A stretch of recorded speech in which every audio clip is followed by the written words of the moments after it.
Primetime Fantasy Football is brought to you by Next Level Radio.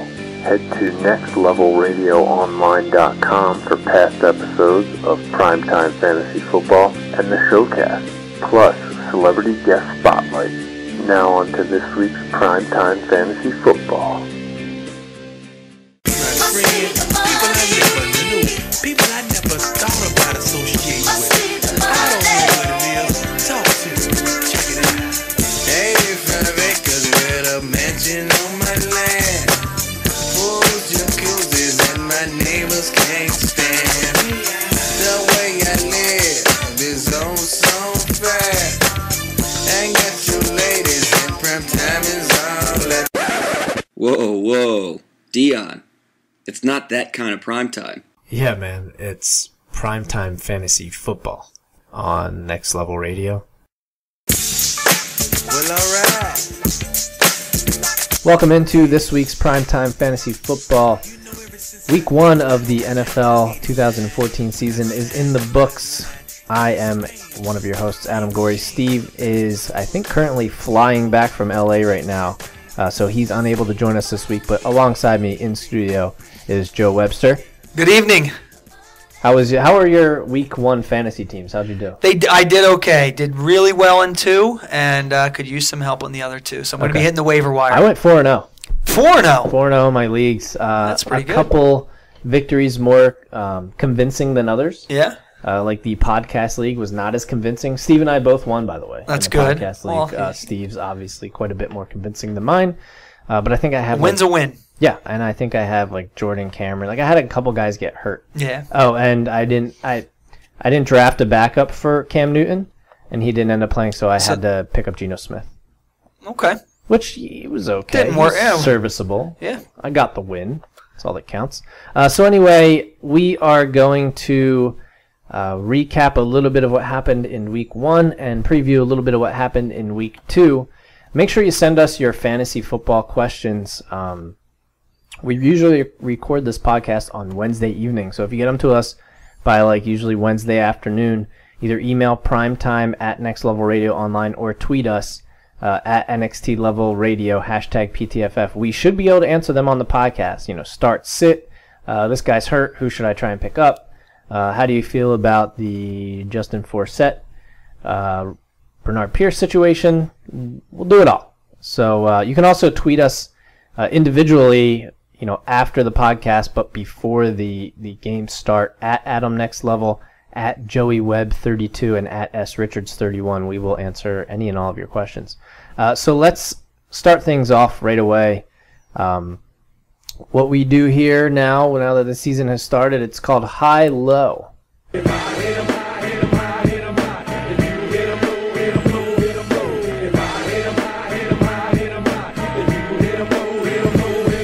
All right, so Joe and I, and we actually have Steve's as well, we're going to give you 3 guys we're high on, 3 guys we're low on. And just real quick, so we're not just spouting off for no apparent reason, we'll go over briefly who we kind of hit on and missed on last week. Last week was a little tough because of injuries. I know Steve had picked Cam Newton. He ended up not playing, so that's kind of a wash there. Forte and Kaepernick were pretty much hits. Harvin, Foles, Gronk, and Julio Jones were kind of middle of the pack there. They did pretty well. Nick Foles, by the way, would have had like 21 points if he didn't have 3 turnovers. Right. And then Ruben Randall, I'm sad to say, was a huge swing and a miss. And Jamal Charles, to no fault of our own, was a swing and a miss because Andy Reid doesn't. Andy Reid's still screwing me. Andy Reid does Andy Reid things. Yeah. Lows, we hit on many more. We hit on Steve Jackson, Eddie Lacy, Kyle Rudolph, and Tony Romo all having bad games. Cobb was kind of a miss, but at the same time, without that touchdown, he would have been, that was kind of a garbage time touchdown. The touchdown saved his fantasy stats. Yeah, and he still only had 11 points. Mm-hmm. I think what it was, I had him on there because I did not think it would be a blowout like that, and he would be eligible for garbage time. I'm not sure anybody did. Not only that, I really thought the way it didn't work out the way I thought. I thought Nelson and Sherman would be on Nelson the whole game. I thought he would follow Nelson. I did not do enough research, I guess. I didn't realize Sherman stays on his side of the field, so they put Boykin out there and just basically let him be the decoy the whole game. Yeah, pretty much. And then we missed on both Andrew Luck Man, I missed bad on that. and Kelvin Now, Benjamin. in my defense, I just want to say the one thing about Luck. I know I was wrong on that. I thought low. The reason I picked him low is because when I looked at one of the sites, and I think we looked and saw that it must have been hacked or something. They had Andrew Luck. NFL.com? Yeah, NFL.com had Andrew Luck above Peyton Manning, and at the end of the day, he probably You were did finish just above. lower on him I was than- just yeah. low on him than other sites have had him. Right. But you know what? I still didn't see him having that kind of game, so I'll take the blame. I'll eat some crow. He is the comeback kid. I mean, It's he looked unbelievable. terrible in the first half. You're probably like, "Wow, I'm dead on." Right. And then the second half comes. Did around that last and year in the does that. playoffs. Yeah. And then Kelvin Benjamin, we also missed on that. I actually I counted it as a miss, but I don't know that I would have actually been low on him, knowing that Derek Anderson was going to start because Yeah. I know they worked a lot together in the preseason. So I think they already had a little bit of rapport, Mm-hmm. and I think it showed. You were right. So I left him off my low list this week. But first, we'll go over the highs. So I'll start off. I have Reggie Wayne versus the Eagles. I'm high on him. The Eagles gave up the most points to wide receivers in 2013, and as you saw, what's his first name? Hearns is it? Yeah. Alex Hearns or Something like that.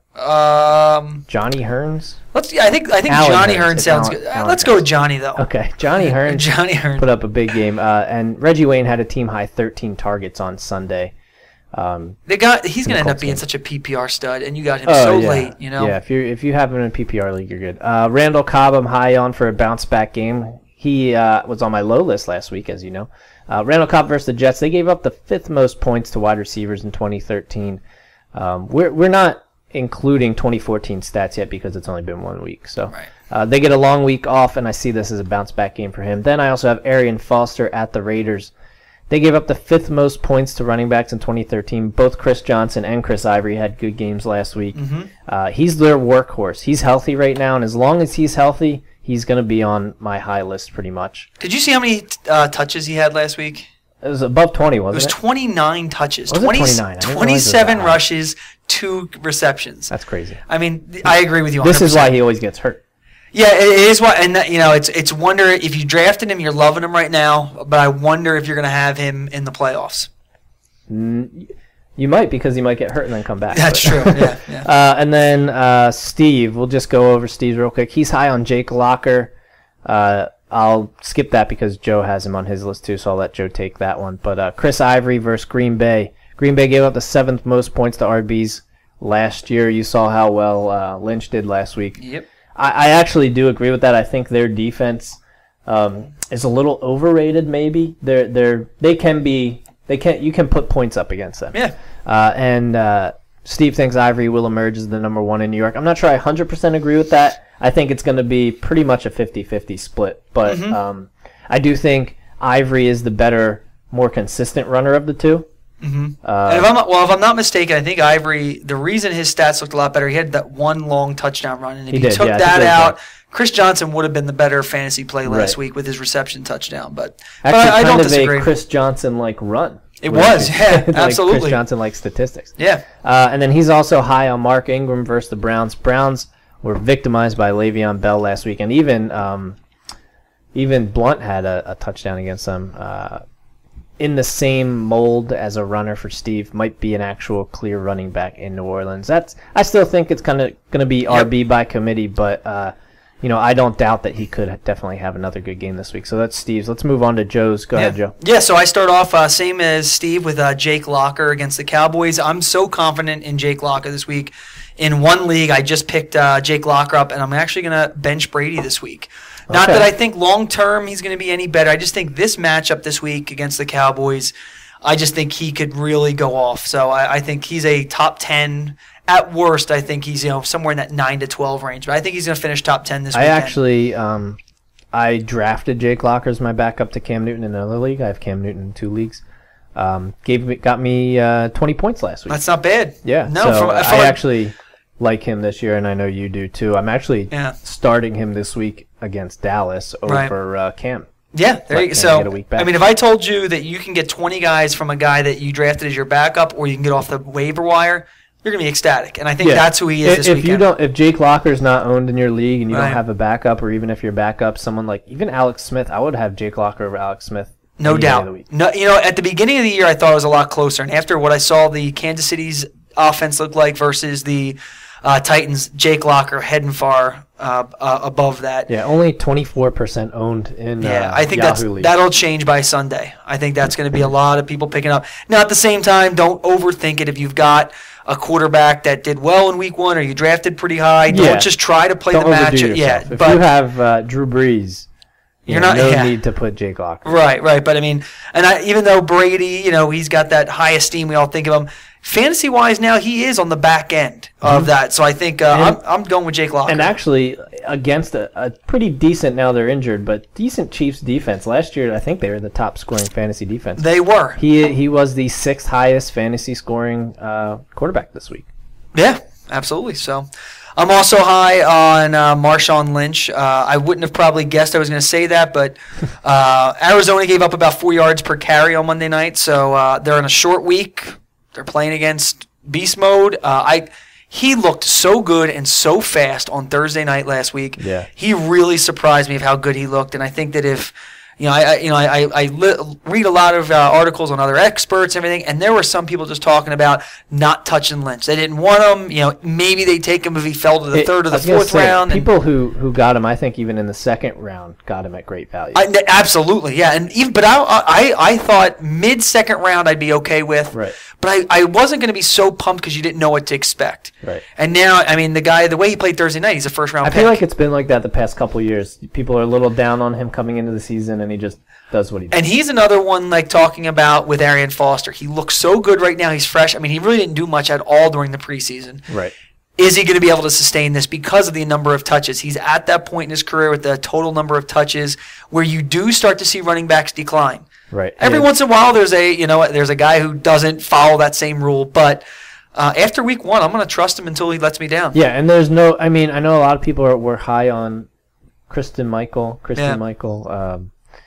They're not ready to even start. Like Carlos Hyde is ahead of Michael at this point on. And if you were doing research middle of the summer like I was, Christian Michael was one of those backs. I feel like it was like that last year too, though. Yeah, I agree. And I just don't think so. And by the way, the second Lynch had 20 carries on last Thursday. The second leading carrier, Turbin, Russell Wilson. Had 7. Yeah, 7 Turbin carries. had yeah. 6. Okay. Harvin had 4. So there you go. Yeah, and then my last one, kind of the same reason that you put Randall Cobb in there. I put Jordy Nelson. I think the Packers' offense after that tough loss to the Seahawks. I mean, I really feel bad for the Jets this week. I think the Packers are going to go off, and I think Nelson. And the only reason I picked I actually own Nelson in the league, and I don't own Cobb in any league, so that's part of the reason I'm wishful thinking. Yeah, Nelson actually PPR had a pretty good game. Yeah, like 9 for 80. Well, that was the one thing I did like is that if you drafted Nelson as your number 1, you probably got him in the 2nd round, late 2nd round. Aaron Rodgers loves him. He throws to him a lot. He looked for him in the end zone. It was a bad throw, probably better coverage. So I can actually see both your guy, Randall Cobb, and my guy, Nelson, both going off. They both combined for 15 receptions. Right. Nobody else had more than 3. Right. Yeah, those two. And, now he's not on my high, but as a sleeper guy this weekend, if you're in a deep league or a 3, don't count out Jared Boykin. I bet you there are going to be people they didn't throw to him because... And that was all by design. Yeah. There was no, Aaron Rodgers looked and said right to Sherman, yeah, I wasn't looking your way. So I don't think if you have Jared Boykin, don't drop him. Right. But you're probably not starting him, but it wouldn't surprise me if Jared Boykin has a better game than one of the 2 guys we just mentioned. Maybe their top guy covers Nelson, and Cobb and Boykin are the big guys. Okay. But I'm hoping not. He could definitely have a good game. Yeah. I agree. All right, well, let's move on to the lows. I have Reggie Bush against the Panthers. The Panthers only gave up the 4th least fantasy points in 2013 to running backs. You saw how Tampa Bay did against them last week. He's not a great runner for me. If you saw the Monday night game against the Giants, to me, Joique Bell is head and shoulders a better runner than Reggie Bush. Reggie Bush is going to rely on the PPR type leagues. Right. If you're in a standard league, way low on him. If you're PPR, maybe a little higher just because of the getting points for receptions because he did have a good game there. But he's going to be relying on the big play. Yep. And honestly, like just watching Joique Bell run, I would so much rather have Joique Bell than Reggie Bush. I agree. Ben Roethlisberger against the Ravens, they gave up the 13th least to quarterbacks in 2013. This is a short week. This is one of those things where Last week you don't see it because it's the first game of the season, but the general consensus for Thursday night games is that they're not great for fantasy purposes. Right. So I think you're going to see Big Ben suffer from that a little bit. It is also a less favorable matchup than he had last week. Yeah. And then finally, Sammy Watkins, or really all Buffalo receivers against the Dolphins. No Pats wide receiver had over 10 points in the air against the Dolphins. They also gave up the fourth least to wide receivers in 2013. A little bit underrated maybe of a pass defense on Miami. So I'm staying away from all Buffalo wide receivers. Let's get on to Steve. Steve is low again on Eddie Lacy against the Jets due to mostly his concussion, but the Jets are also good against the run. He's also not high on Starks either if Lacy does not play. He's low on Rashad Jennings against the Cardinals. Apparently the Cardinals defense is still good even with some of the injuries they've had. Jennings' week 1 stats were a little bit buoyed by a touchdown. So he's not counting on that in week 2. Can I comment on that? You can. Go ahead. The thing that I don't necessarily disagree, and I'm a Rashad Jennings owner in a couple leagues. If you've listened to the podcast, you've known that I'm actually a believer in Rashad Jennings this year. But I don't disagree. This is a tough matchup. But the thing that I liked is a lot of people assumed Andre Williams was going to be the goal line back. Right. Rashad Jennings got the goal line carry. And that's, I think, what hurt my Ruben Randall pick is that Ruben Randall was not even targeted in the red zone, let alone a couple of plays he wasn't even in there. Yeah. The tight end got a lot of looks. Yep. And then that other Jernigan got a lot, but even I forget the other receiver. We'll get to it when we get to the recaps. But so I don't necessarily disagree with him, but the fact is that if the Giants can get the ball down close, with a running back, when you say his stats were only bumped up by a touchdown, well, that's what running backs are supposed to do. Right. They're supposed. So I it's a little different, I think, with wide receivers. Exactly. Like so when we talked about Cobb getting a late.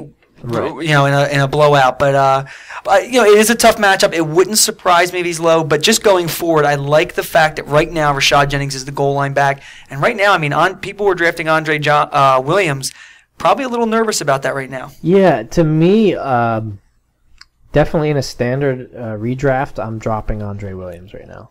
It's only week 1. I wouldn't want to overreact, but he would be if I had an injury. I'm a Jordan Reed owner, so if I didn't have a backup tight end, Andre Williams would be the guy I dropped to pick it up. 5 carries for 9 yards. Right. Yeah. No catches. Right. So he did have 1 target though. Mm-hmm. And then finally for Steve, Keenan Allen against the Seahawks, 5 catches for just 37 yards against the Cardinals. And that was with Patrick Peterson. Now he'll probably see a lot of Richard Sherman. Who? Unless they decide to do what the Packers did and move him around, but I don't know if I see them doing that. It all depends on their game plan. Right. But I guess I could agree with that as well. Yeah. So Joe, who's on your low list this week? We'll start off with 2 Bears. I was really impressed with San Francisco's defense last week. Now I know they were playing a team, the Cowboys, that looked terrible, but everybody, Dallas's offense is supposed to be pretty good. Everybody, including myself, were saying you want players on the Cowboys' offense. Their defense is going to be terrible. Game, exactly. So I was really impressed with how everybody also talked about how strong the offensive line for the Cowboys. I think I heard one of the commentators, maybe it was before the game or during the game, they said this is the strongest offensive line the Cowboys have had since their Super Bowl days with Emmett and Troy and Irvin. So I was expecting a lot more, and they just pushed the offensive line around. So I have I'm pretty high on San Francisco's defense right now. So I have Brandon Marshall. I thought San Francisco was able to hold Des Bryant in check. So I'm gonna be a little lower on Brandon Marshall, and I'm also gonna be a little lower on Jay Cutler, just because San Francisco was able to create a lot of turnovers, and Jay Cutler is a turnover machine. He is. Even when he's just playing an average defense. He had 2 turnovers against the Bills last week, who they're probably a little better than an average defense, but are you low on Alshon Jeffrey a little bit too? Then I didn't want to do all Bears. I didn't want to do all Bears, and because he didn't practice today. The reason I would be down on him is because of his hamstring. I would think that it may be easy for him to re-aggravate. The hamstrings are really tough to get better without rest. As a track coach, I do coach sprinters, and once you get it, unless you actually fully get it healed and better, that thing is just going to keep re-aggravating itself. Yeah. So I'm not saying that is going to happen to him, but I also didn't want to have 3 Bears on my list. But good call. The last one is Doug Martin. I know this is kind of a cheap shot because he may not even play this week because he did get injured. But when he was playing, he looked awful. It wasn't good, yeah. It wasn't good. I mean, it really looked like the way he looked the first 4 games. The first 4 the games Panthers of this, do have a good run defense. They do. They really do. But the first 4 games last year, he ran and looked the same way. His yards per carry were terrible. I'm turned off. And then, if I'm not mistaken, Mankins got hurt. One of the the guy they just got the trade. So just traded for so that guy's hurt. So I don't know how he's going to do this weekend. But with the injury, I wouldn't be so pumped about starting Doug Martin this week. Yeah, he had 16 yards on 10 touches. He also did not practice Wednesday, but Right. Lovie Smith did call a minor. Yeah, that's why I kept him on the list, because when Lovie Smith came out and said it was minor, makes me think that they're hoping he will play this week. But obviously, if he doesn't play, I'm even lower on him. Right, and who does Tampa Bay play this week? I forget off the top of my head here. They play the Rams. So I mean, And that Rams have a solid defense. So yeah, they actually do. All right, so let's move on to a new segment that we are debuting, mainly because we didn't have an opportunity until just now. He was a no one, a 0-0. Now he's a hunter. He's a hero. Prime time fantasy football's 0 to hero. 0 to hero, just like that. Thank you, Disney Hercules, for that. So 0 to hero, basically somebody who had a terrible week that we think will bounce back in week 2. Not necessarily the rest of the season, but at least for this week. Yeah. And that's what you're listening for. You want to know who to start this week. Exactly. We'll start off with Steve. He picked Gio Bernard versus the Falcons. He only had 48 yards, I believe, on the ground this past week. He still totaled, I think, in the somewhere around 11 points, which is okay for a run. You like to see your running back get at least double digits. If they Right. don't, you're kind of disappointed. But definitely thinks it's going to be a bounce back for an RB1 type of game this week. Atlanta gave up the most fantasy points to running backs. I mean, the Saints ran for three rushing touchdowns against them last week. Yeah, Ingram had 1, and then he had Robinson 2, had and then one. Robinson had 1. Yeah, so the Falcons obviously can be scored on the ground. I have Pierre Garçon this week versus the Jaguars. He had 12 targets in week 1. I think RG3 is going to have more time without J.J. Watt breathing down his neck, and also it's the Jaguars. Yeah. You saw what happened. Yeah, I think I like that pick a lot. You know, he's another guy. If you have him in a PPR league, you're going to be happy. He's going to be the number 1 target, and now with Jordan Reed out, I think he may even see a little bit of an uptick in his target. So I like that pick. And for I you. actually, I know we talked about it a little bit before the season started, but I just want to reiterate, a lot of people were worried about Garçon with Deshaun Jackson coming in, maybe stealing some targets, which, he very well could, but Pierre Garçon is still RG3's favorite target. Right. And I don't think it's going to hurt his value at all. And like I said, before the season started, I think it increases. And actually, you saw both Pierre Garçon and Deshaun Jackson get a lot of targets and catches this week. Deshaun had 8 catches himself. Pierre had 10. Now, I don't think you're going to see 10 receptions for him every week. But he did have, remember, like 110 last year, I think, or something. He like led that. the league. Yeah, so. Yeah, and one not thing, worried about him. I would be very surprised if though Deshaun Jackson doesn't get a deep ball thrown his way a couple times. I think that the coaches mentioned that they need to get some more deep plays in there. I mean, at one point, I think RG3 was like 11 of 12 for like 50 or 60 yards. Yeah. So they were purposely throwing everything short and everything, and that does help Pierre Garçon. But against the Jags, I mean, I agree. Yeah, Jackson's longest reception was 17 yards. Yeah, and his big playability comes when he can make plays a lot further, 25 yards down the field, make people miss and get in the end zone. Right. My guy for 0 to hero, he wasn't technically a 0, but I think if you drafted him where you did, and especially if you're on the East Coast and an Eagles fan like Adam and myself, we were all pretty disappointed in Nick Foles last week. And he only put up 15, which is okay for like a quarterback. It's but, okay. Like it's really If I told it's you- borderline not good. If I told you that he was only going to put up 15 against the Jaguars, would you be Yeah, pretty you'd pumped? be disappointed. You'd be really disappointed. So that's why I said he was a 0 last week. He looked a little better in the second half, but holding on to the ball too long, those 3 turnovers. And I think that's why he will bounce back this Yeah. week. The Colts can be thrown on. That's and- exactly. They don't have a very good pass rush. They're going to have to rely on some blitzes, and if Foles can pick up the blitzes with his pre-reads or pre-snap reads, I really think Nick Foles can have a big night. It's Yeah. on Monday Night Football. This is one of the first times I don't know if he's ever started on Monday Night Football. He must have He's done before. prime time. I don't know if it was Monday night. So I'm maybe this is just wishful thinking as an Eagles fan, but I just think everything is in his favor going into this week, other than the fact the Right. big key losses on And the offensive line. You eliminate those turnovers. Now, fumbles are generally -2, interceptions -1. Maybe you leave room for an interception, but you eliminate those 3 turnovers. He would have had 21, Right. 21 points, Sure. something like that. So, Yeah. and you're not going to see him fumble twice and throw a pick every game. No. So At I least think we he- better hope not. Yeah, I think he cleans it up a little bit. Yeah, and if you are worried about the 2 offensive linemen going down, Barbary and Mathis, the way that I look at it, which is a good thing, and again, I know this was against the Jaguars, but after they were injured in the first half. The Right. best he looked, Second Nick half. Foles, was in the second half, Right. and the line actually did a much better job in the They, second half. they actually didn't do too bad. Right, And I think so- with a couple weeks or with a week to kind of gel a little bit. I know they just signed some help, so Yeah. So he's my hero. right. And moving forward, just speaking in terms of the rest of the season, they're really only gonna, I won't say struggle, but miss that extra guy for the next. I mean, Mathis is obviously irreplaceable, Pro Bowl. but Barbary is not a huge deal Lane for Johnson the will be next back. 2 or 3 weeks. Yeah. Right. So, all right. And then on the opposite end of the spectrum, we have Don't Buy the Hype, which, again, is a guy who had a good game in week 1, but we don't expect to see a good game this week. And we'll start off with Steve's again. Steve hates Noshawn Moreno. Maybe hate's a strong word. He doesn't like him.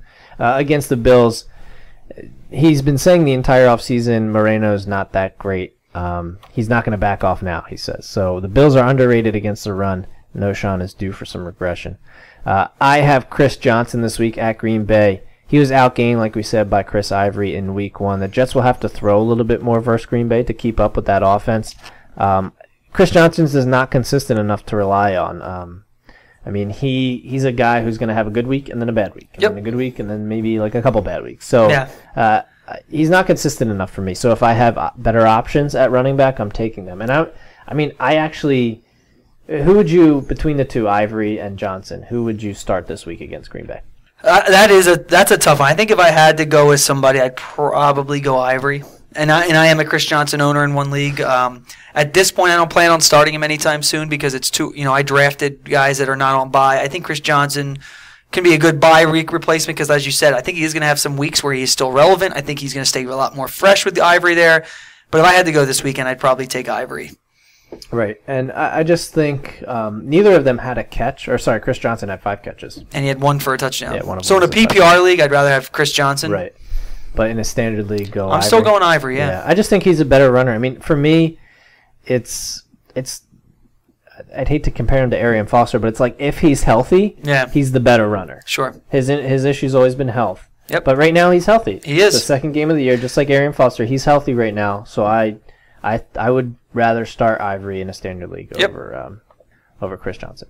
And I had Don't Buy the Hype on. I think this guy may be pretty obvious, but there was something that I looked up and kind of shocked me. So I'm not sure if this is worth it putting in there, but I put Johnny Hearn, better known as Alan Hearn.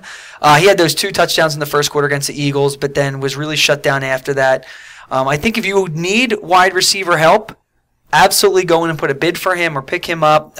You can drop someone like a Devontae Freeman or something like that if he's on your bench. But I'm worried that he could be this year's Kevin Ogletree, the Dallas receiver that had those 2 or 3 touchdowns in a game, and then you never heard from him again. Right, and up until today, to me it was a no-brainer that was the case. Cecil Shorts is back in practice today, but then Marquise Lee pulled his hamstring. I didn't see that. All right, so Cecil Shorts coming back and having Marquise Lee there would have totally eliminated Alan Hearns from even starting. Yeah. But with Marquise Lee pulling his hamstring, he was unable to finish practice today. Well, Shorts is still unclear if he's going to play week 2. Yeah. So, I mean, at this point... so he could actually be somebody that... Right. So, I still would agree with you, though. I tend to agree. And I guess the reason I put on Don't Buy the Hype, so even if you pick him up this week, hopefully your offense is not, or your team is not so weak already that you have to start Wide Allen Hurns. receiver-wise, yeah. Wide receiver-wise. There are better wide receiver options. And so I'm looking at don't buy the hype long term with Allen Hurns. Now, the only thing that I will say on the positive side, if I want to look at both sides, if I'm not mistaken, he had 9 targets. That's a good amount for a guy. You know, a lot of times when you see these one-hit wonders, they had 3 targets and 2 touchdowns. But you know why there's only 4 catches on 9 targets?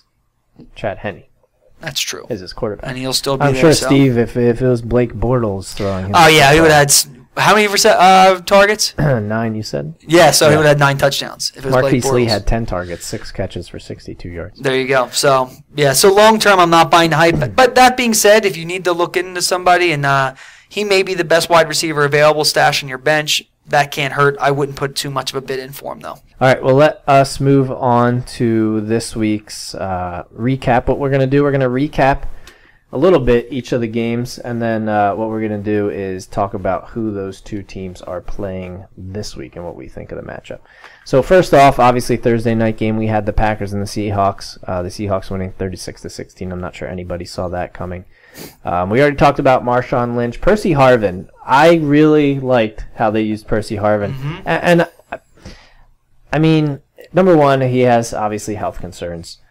But, you know, to me, a lot of times you see this in the first game, especially if it's on prime time. Yep. They really want to show him off. Do you see them using him just as much moving forward? You know, I hope so. I mean, he was so fun to watch, so exciting. Yeah. The only thing that does scare, and this is when we did our rankings very early on, I was by far, between you, Steve, and myself, the lowest on Percy Harvin, and it had nothing to do with his talent and what I think he could do. It's because I just didn't think he'd stay healthy. Yeah. So if they do use him like that, I mean, if you watch that game, he took some big hits. Yeah. He bounced right back up.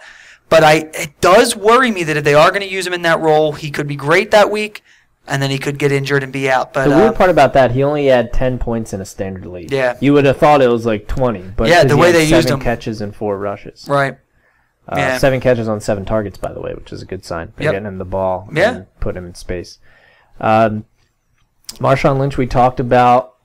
Anyone else on the Seattle team worth talking about? I think a guy that you want to keep on your not on your scout team, but somebody you want to keep an eye on is the Kearse, the wide receiver out there.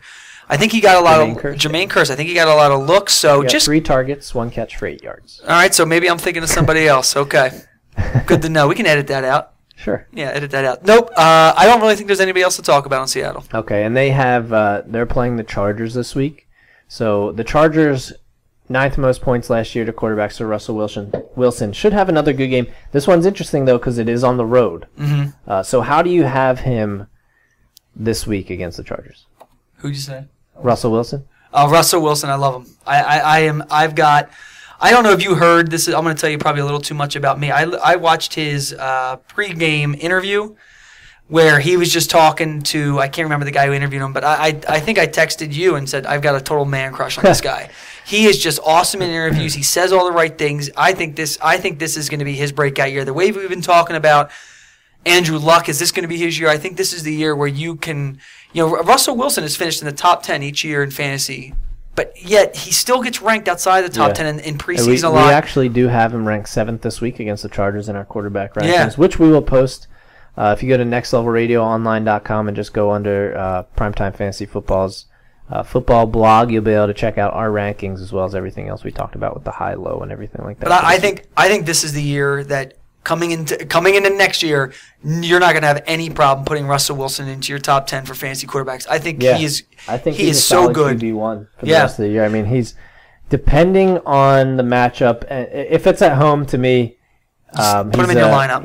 He's a must start. Yep. Away depends on the matchup to me, but for the most part, like this is a good matchup. I have no problem starting him over guys like Stafford. Even Stafford's actually ranked 10th this week. Yeah. I think. And Steve did these rankings, by the way. Right. So Stafford at Carolina. Carolina's a tougher matchup. So Stafford looked really good, and we'll talk about that in a little bit. But anyway, let's move on to the Packers side. Rodgers did not have a great game this week. That was weird. Do you have any worries at all about Aaron Rodgers? I don't. I would need to see that happen again, especially maybe against if he struggled against the Jets. This podcast we'll be talking about that next week, right?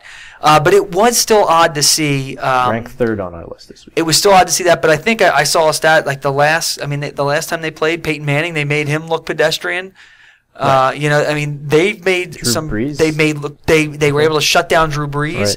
I mean, they've done that to 3 of the best quarterbacks in the game right now. I'm not reading into it. Nope. I don't even know, you're not benching him. It's Aaron Rodgers. Right. So, and he has a very favorable matchup this week. And we already talked about Nelson and Cobb bouncing back. Put him in. Lacey and Starks will remain to be seen. Not a great matchup, though. If you can, all right, so say you have a guy like Chris Ivory. Yep. And you have Eddie Lacy. Eddie Lacy. Go with him. If he's playing, he's in my lineup. Okay. You drafted him number 5 overall, chances are. Maybe some of you picked him a little earlier. That's a 425 game. It's a 425 game. I mean, obviously, now I'm expecting him to play. The last result I saw, the last news story I saw came up said the same game, so I guess that's not a good example. It's not a good example. But if you have somebody who is a 1 o'clock game, the last thing I saw, he's in the final steps. The last thing I saw is Lacey's in the final steps of his concussion protocol. Okay. If he passes all and they say he's playing this weekend, in my opinion, you're playing him. Put him in your lineup. Terrence West or Eddie Lacy? Eddie Lacy. Even though Ben Tate's missing a couple weeks, Terrence West is the number 1 guy. Eddie Lacy's the number 1 guy. True. This is true. Eddie Lacy. Okay. I agree with you on this. All right. I'm still very high on Eddie Lacy. I mean, the guy, he played the Packers. I mean, he is on the Packers. He played the Seahawks, and he had a concussion. Right.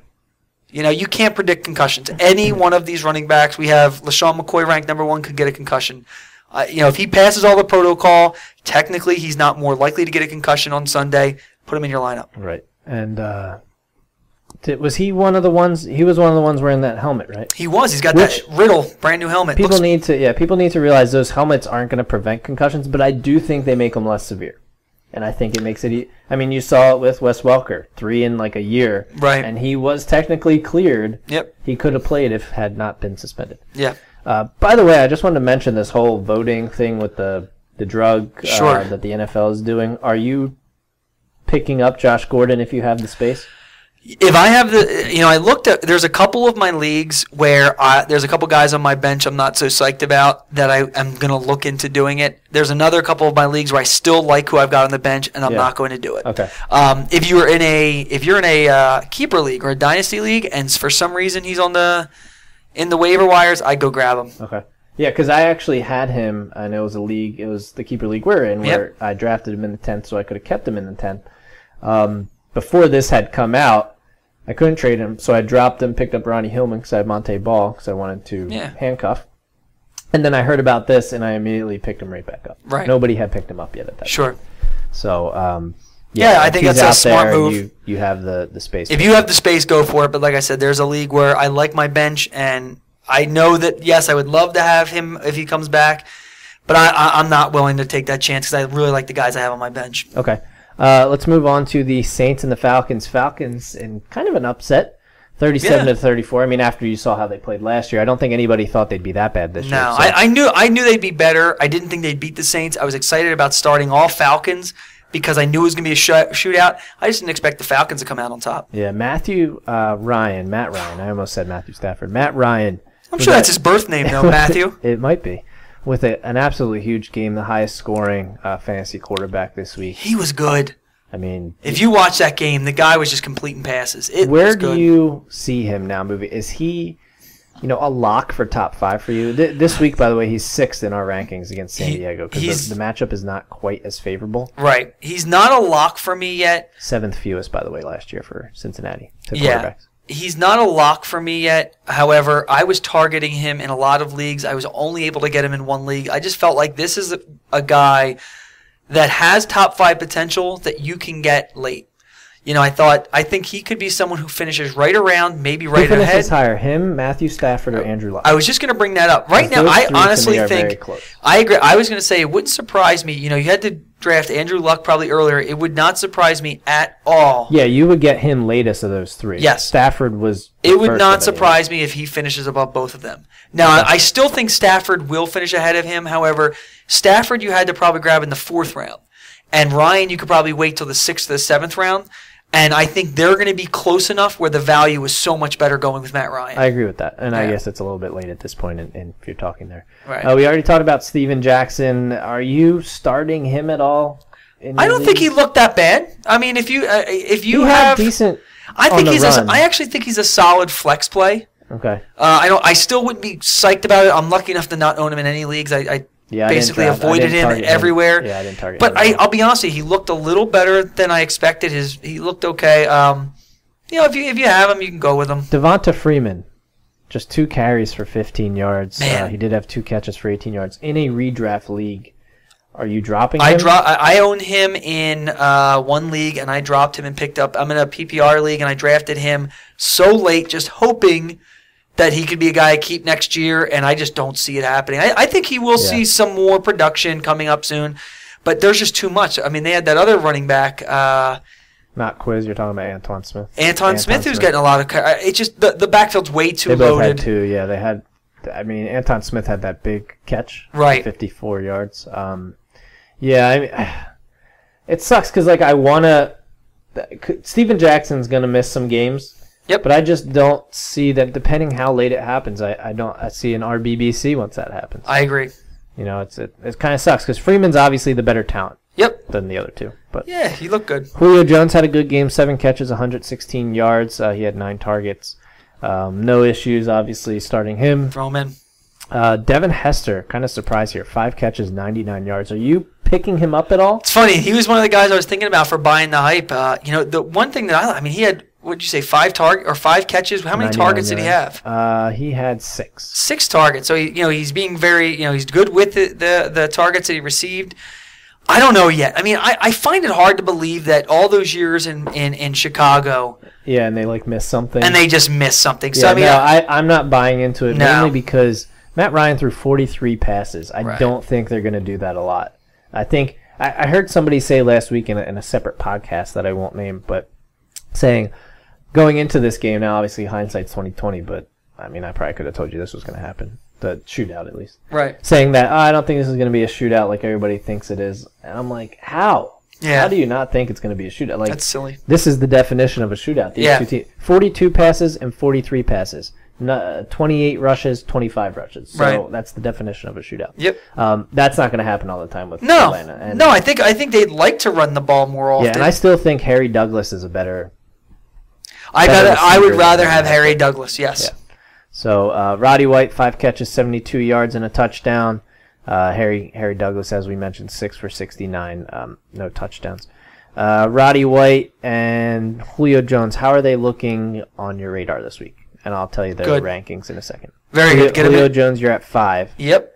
and Roddy White you have at 16. Yeah, so so both I- top 20s for you. I mean, if you have, Even against the 12th fewest last year to wide receivers, but you know, I think they can be thrown. I think the way that Matt Ryan has looked, I mean, when you looked, as bad as Matt Ryan was last year, you look what he did when Julio Jones was in and how his numbers would have projected over 16 games. It was off the charts. And Yeah. same with Julio Jones. Tough matchups. The tougher the matchup, they're going to throw the ball. I think they're going to try to establish the run.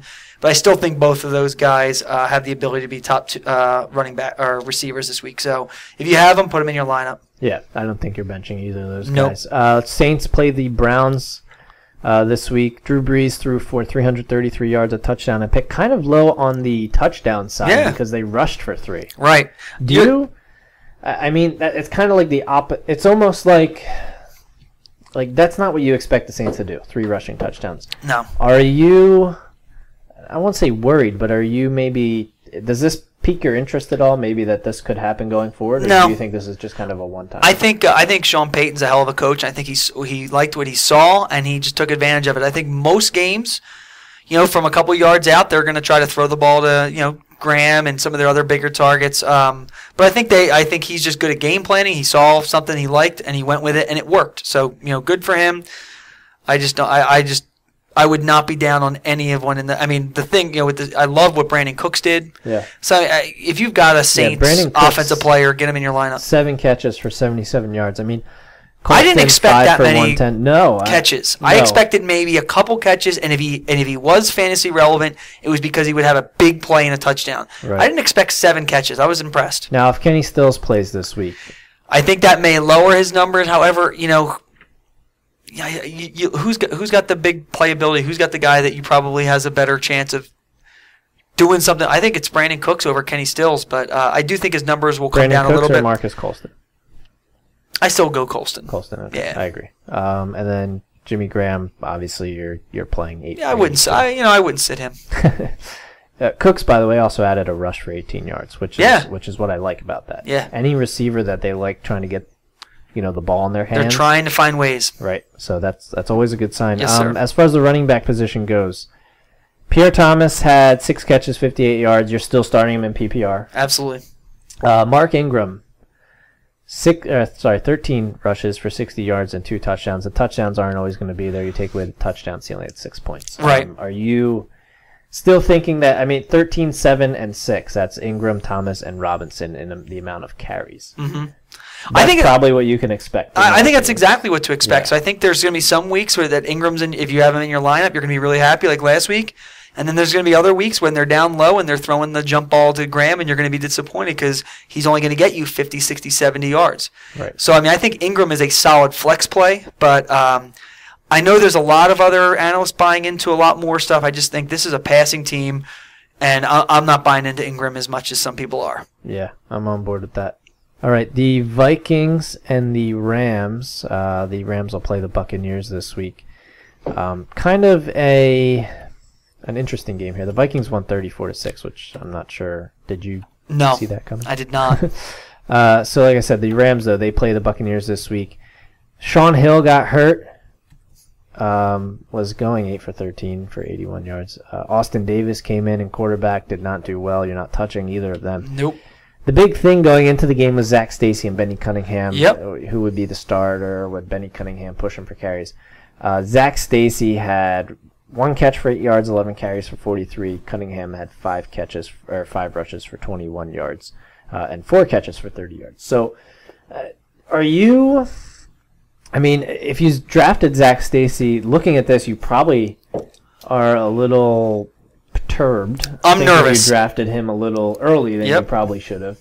And if you drafted Benny Cunningham as late as you did, you're probably kind of happy. I don't know if I could start either of these guys right now. The problem is it's only going into week 2, and where you probably had to draft Stacy, it's hard to sit him. Right. He's probably the second running back you took. Some people, maybe even the first. Right. Tampa Bay gives up the 7th fewest to running backs last year. Yeah, and this is something that I'm going to look into this week. But, last year the reason he became so productive is because of the number of carries he was getting. He had a low yards per carry. He's only averaging 3.89 yards a carry last year through 14 games, which isn't that great, but he had enough of a workload where he was productive. If he's only the volume, right? If he's only getting, how many carries did he have? 11. 11, yeah. That is not going to be good enough to be your running back just one. 3.9 per carry. Exactly. So he's right on his average from last year. That's not going to be enough. Now it is only the first week. I don't think that's something you need to worry about right now. Maybe, I don't know if I'd be willing to do it because I am actually worried. There's some guys who played poorly week 1, like Jamal Charles, who I'm not worried about. Yeah. Maybe if you're somebody who still believes in Zach Stacy, he's a good buy low candidate. Yeah, Try to go out and trade for him. I was kind of just thinking that. I don't know if I'm there, though.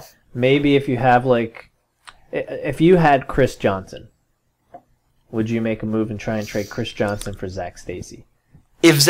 Chances are, the way my draft strategy was, Chris Johnson would be probably my 4th running back. I would take the risk of trading my 4th running back for a guy who could be a running back 1 or 2. Right. I would take that chance, absolutely. Okay. Now, if you had Zach Stacy and someone offered you Chris Johnson, too Not early yet. to panic. Too early. Chances are you drafted him in the 2nd round, maybe 3rd round. Yeah, too early to give up on him like that. Yeah. After just 1 game, I want to see another game or 2. Yeah. Okay. So, Cook. Yeah, well, we can talk about Cook. Jared Cook, 4 catches, 56 yards. Some tight end numbers. I think he's one of those guys where he'll be decent 1 week. Yeah. He'll disappear 2 the catches next. for 20 yards. Right. So I'm not a believer in him. Yeah. Tavon Austin, 3 for 34. He did have 3 carries, only 5 yards, though. Not very productive. Brian Quick, 7 for 99. Are there any receivers, inside your top 40 on this team? No, but I think Quick is somebody you want to keep an eye on. I actually just picked him. I actually dropped. Devontae Freeman in a PPR league. I talked about that, and it was actually for Brian Quick. Okay. One of the things I heard, now the thing is I heard this all last offseason too. The beat writers in St. Louis really liked Brian Quick. Season came and nothing really happened.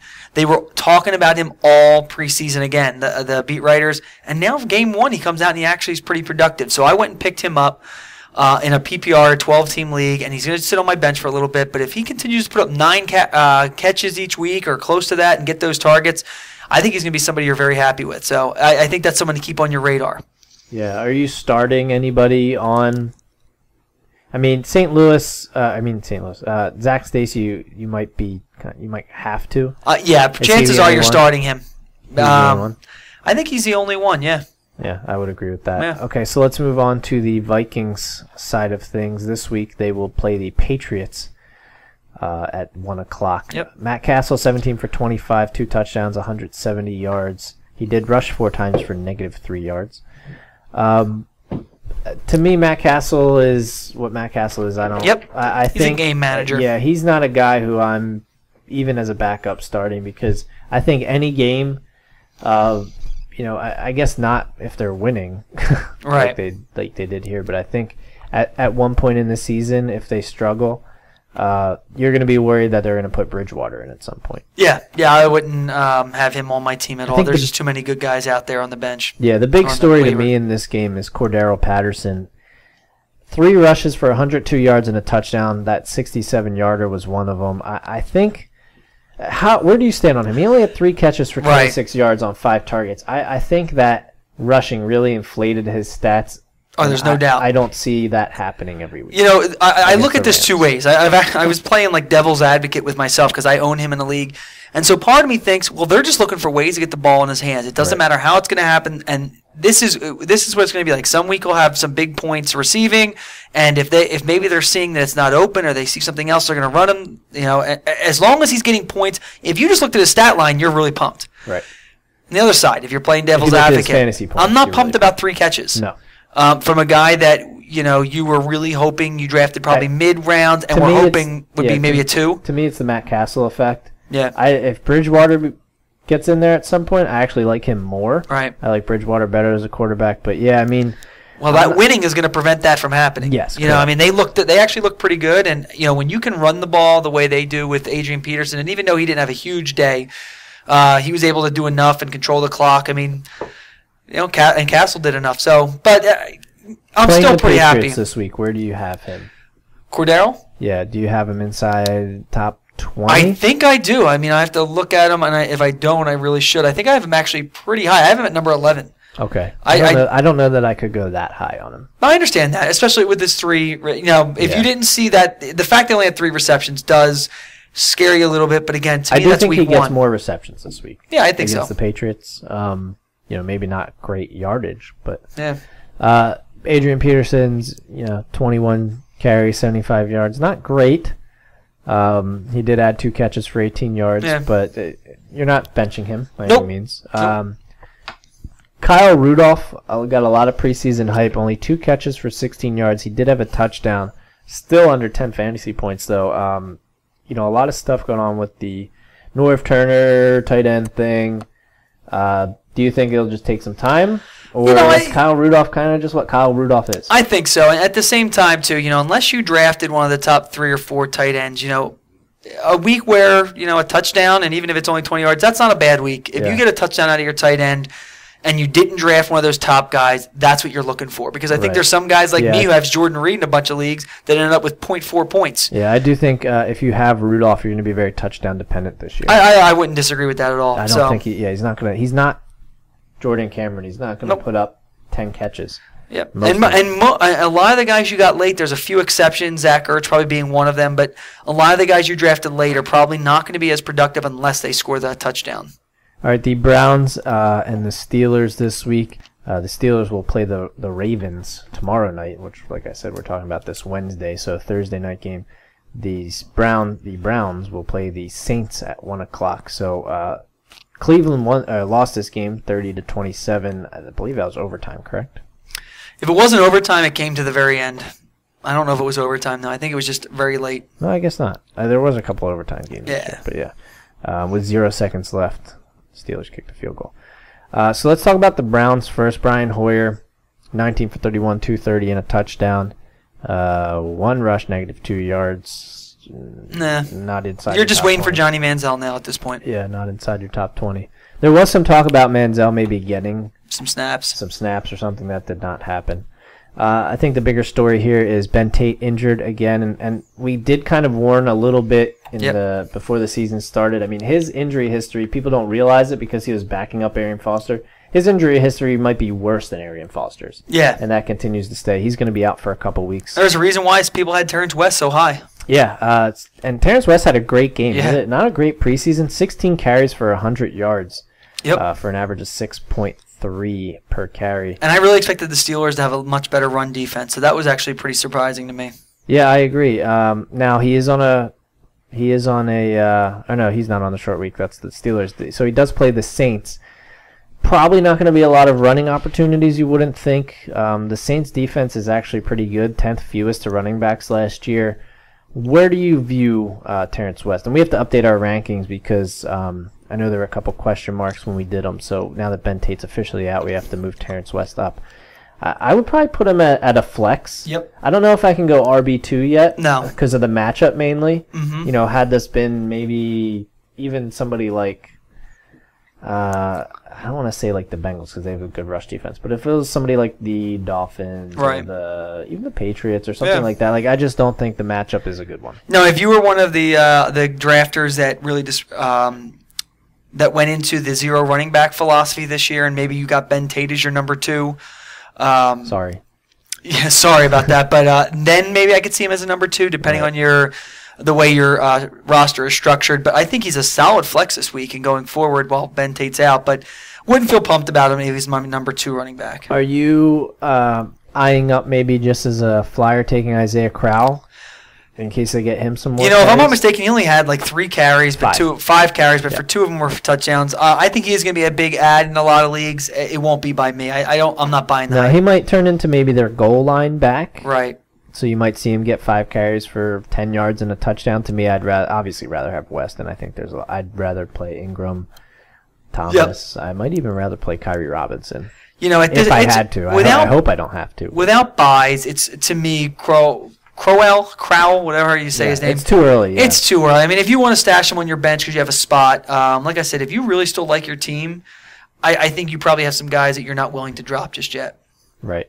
Jordan Cameron re-aggravated that sprained AC joint. Yeah, that's rough. Apparently, he called himself all good after an MRI. Yeah, they said there was any real damage done there, so. Yeah, so I mean, that's kind of going to be a game time thing, I'm guessing. If he's playing, I would start him. If he's playing, you go get him in there. You kind of have to. Yep. Andrew Hawkins had a pretty good game. I know we talked about it a little bit as maybe like a bit of a sleeper. Yeah. 8 for 87 yards on 10 targets. With Cameron going down, would you start Hawkins maybe as a wide receiver 3? If you're in a 3 receiver league, I would honestly think about it depending on the matchups that your receivers have. Deeper leagues, yeah. Yeah, deeper leagues, and I don't think he's making. I have him in one of my leagues in a PPR league, and I still have enough guys that are ahead of him. But he's a nice guy to have on the bench when these bye weeks start. If he keeps up this production, that's a great guy to throw in a bye week. Yeah, and this week's tough because, like we said, the Saints have a quietly solid defense. They only gave up the 6th fewest fantasy points to wide receivers last year. Obviously, a little different on. Got thrown on pretty good, but I think that's because it's the Falcons. I don't think it's because of their defense. Right. And it's also a divisional thing. Divisional games, everything kind of goes out the window, in my opinion. Hawkins to me, if you're in like a 12-team, 14, 16, 3 wide receivers, I'd give him a look. If you're in a 14 or 16 team league, there's a chance you're starting him this week. Yeah. 12 team leagues, I shouldn't be drafted. He should be picked up in every league. Yeah, I agree. Yeah. He should definitely be picked up. Move on to Pittsburgh. Roethlisberger, 23 for 34, 365 yards, just 1 touchdown and 1 interception. Talked about him a little bit before. I don't like his matchup this week. How about you, Joe? Not on a short week. I mean, I try to stay away from most players playing on a Thursday night. Honestly, this Thursday night game doesn't have a lot of fantasy relevance to me. There's not a whole lot of guys I'm starting. Le'Veon Bell and Antonio Brown, on the Ravens, I don't know. I don't even know. We'll get to them in a little bit, but For the Steelers, as far as who I'm starting tomorrow night, Bell and Brown, and that's probably it. You know, and again, if you're in a deeper league, Wheaton actually had a pretty good week 1. I was down on him after the preseason. I didn't think him and Roethlisberger looked like they were in sync. This weekend, they look like they really were. So in a deeper league, I think Wheaton is an interesting guy. I'm in 12-team leagues. He won't be in any of my lineups. But if you're in 14, 16-team league, I think Wheaton's an interesting guy. Yeah, I agree. And he's another guy that should be on. He should be owned in every league. On elite, yeah. Yeah. I mean, Cleveland pretty good against the pass usually, and he had a pretty good game. So. Right. All right, so let's move on to the Jaguars and the Eagles. Watching this game, Joe and I watched the first half together, and then Superstition kicked in, and I went home. Thank God he did. Yeah, Eagles 34, Jaguars 17. Let's talk about the Jaguars first. Chad Henne. 43 pass attempts, 24 of 43. Not great percentage. I am so amazed, just talking about game plan. I thought their game plan in the second half was just absolutely terrible, Jacksonville. Why they continued to throw the ball when they had a lead like that. Yeah. I mean, they allowed the Eagles to just get right back into that game. If there were any team the Eagles would come back 17-0, it would be the Jaguars. Yeah, I don't know if you heard the stat. The Eagles are the first team in NFL history to be down 17, come back, and then win by 17. I did not hear that. Well, you heard it here. The funny thing is I do a pool spread, spread pool, however you want to call it. And I picked. What magazine was that in? I picked the Eagles, I picked the Jaguars to cover 10.5. Oh. So the whole first game, the whole first half, I'm like, well, I mean, even if the Eagles win, there's no way the Jaguars don't cover this. Right. 10.5 points. And it was all good until that fumble at the very end. And I'm like, how did they cover 10.5 after being down 17? It's pretty amazing, yeah. So anyway, Toby Gerhart got injured, 18 carries, 42 yards for a 2.3 average. I mean, there's a chance him as well, along with Zach Stacy, you might have drafted him a little high. I mean, I know Steve really likes him, so he's probably not ready to give up. How are you feeling with Gerhart? I agree with Steve. I mean, I like the fact that he's going to have that workload. Now, he did bang up his ankle or his knee or something, but it looks like he's going to be fine this week. But they really don't have any other options. Denard Robinson is not big enough to support a running back rushes, 8 yards. Right. He's the guy. 6, yeah. He could be someone similar, and I don't think he's as talented.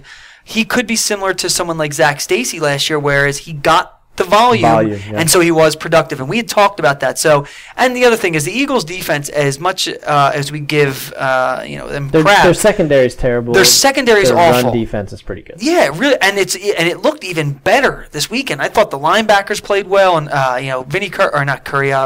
Fletcher Cox had a solid game. So I am still actually a fan of Gerhart, and I'm just hoping that this injury doesn't last long because I want to see him healthy and good matchup against Washington too. Yeah, absolutely. Fourth most last year to running backs. I don't think Washington blows them out. No. So I think it stays kind of close, and I actually think he does get some good.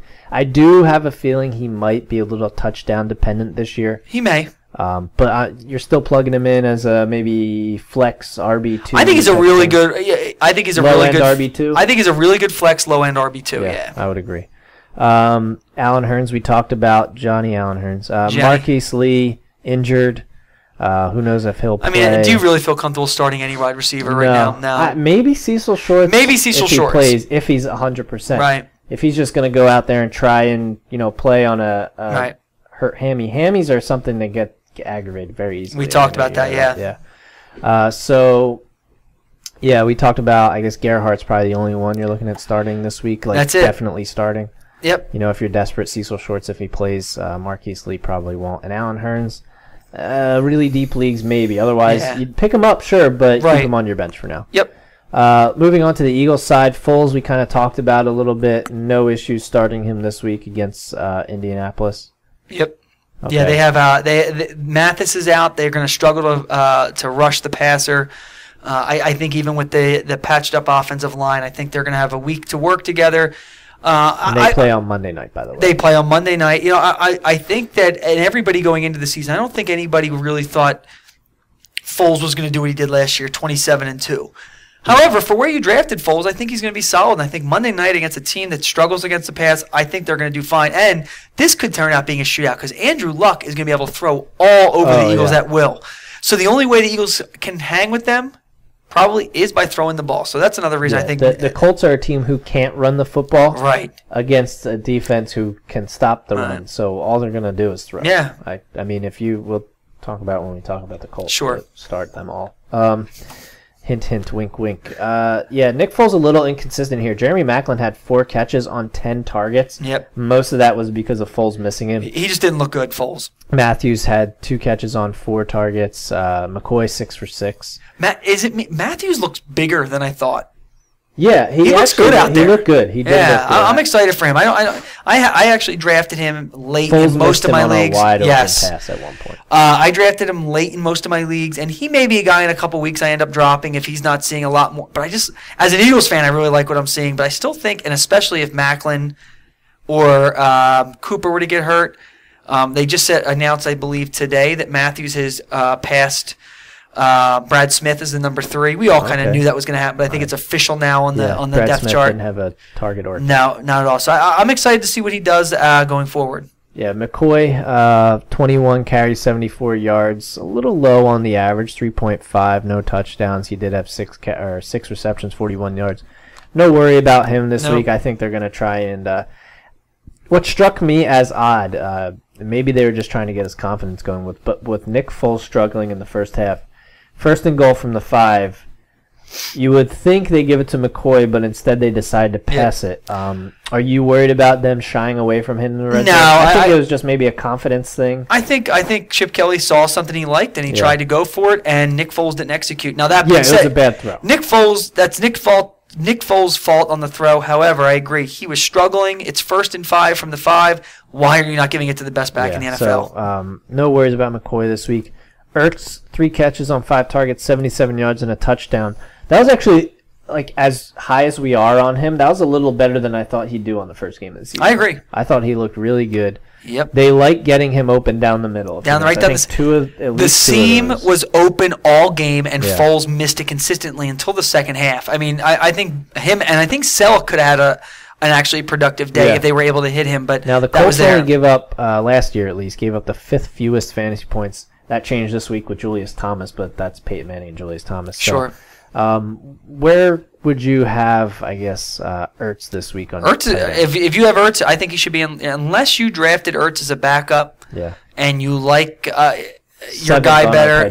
I would have Ertz in my. It would be hard for me to sit Ertz this week in a game where I think they're going to be a lot of passing. Yeah, I just don't think tight ends that deep that you can afford to sit him. No, I agree. You probably don't have a better option. No, maybe if you were... I mean, there are probably some people who drafted maybe Jordan Cameron and maybe wanted to back up Ertz in the 10th round. I think that would have been way too soon. So maybe there aren't anyone who did that. Hopefully no one who's listening to us. Because we would not have suggested to do that. Did we talk about Maclin? We kind of did. 4 on 10 I was a little disappointed. I was a little disappointed if it wasn't for that big... The 68-yard the broken wide coverage, open. right. Yeah. But, that happens. Pretty good. Foles did not. I think they'll get a little more in sync. Remember, they didn't play with each other last year. That's true. Ertz did. McCoy obviously did. Cooper only 4 for 29. You're not starting Cooper, in my opinion. No. In really any leagues. Nope. I just think Matthews is going to have better stats this year than Cooper will. Interesting. Do you disagree? Not yet. Okay. Not yet, but I think it's only week 1, and Cooper did play really well last year. So that's actually interesting. I think we should put a wager on that. We should put a wager on that. But the problem is I'm rooting for Matthews. Yeah. So I don't want to root for Cooper all year like that. So yeah, exactly. So. All right. Well, let's move on to the Raiders and the Jets. By the way, the Eagles play the Colts on Monday night. Jaguars play the Redskins at 1. So no really injury issues with the Eagles. So you don't have to worry about waiting for Monday night. Fantasy wise, no injuries. Yeah. The Raiders and the Jets. Yeah. Sorry. Fantasy wise. Raiders and the Jets. The Jets will play the Packers at 4:25. Let's talk about the Jets a little bit. Geno Smith, an okay day. People I think were expecting a little more out of him. 23 of 28, very good completion percentage. 221 yards, a touchdown, a pick. 10 rushes, just 38 yards. You kind of usually hope to see more. That to me says that maybe he was taking off a little too early. Maybe. Sometimes you usually don't like to see your quarterback run it 10 times. No. Ivory, 10 carries, 102 yards and a touchdown. Like we said, that big 71-yarder. Chris Johnson, 13 for 68.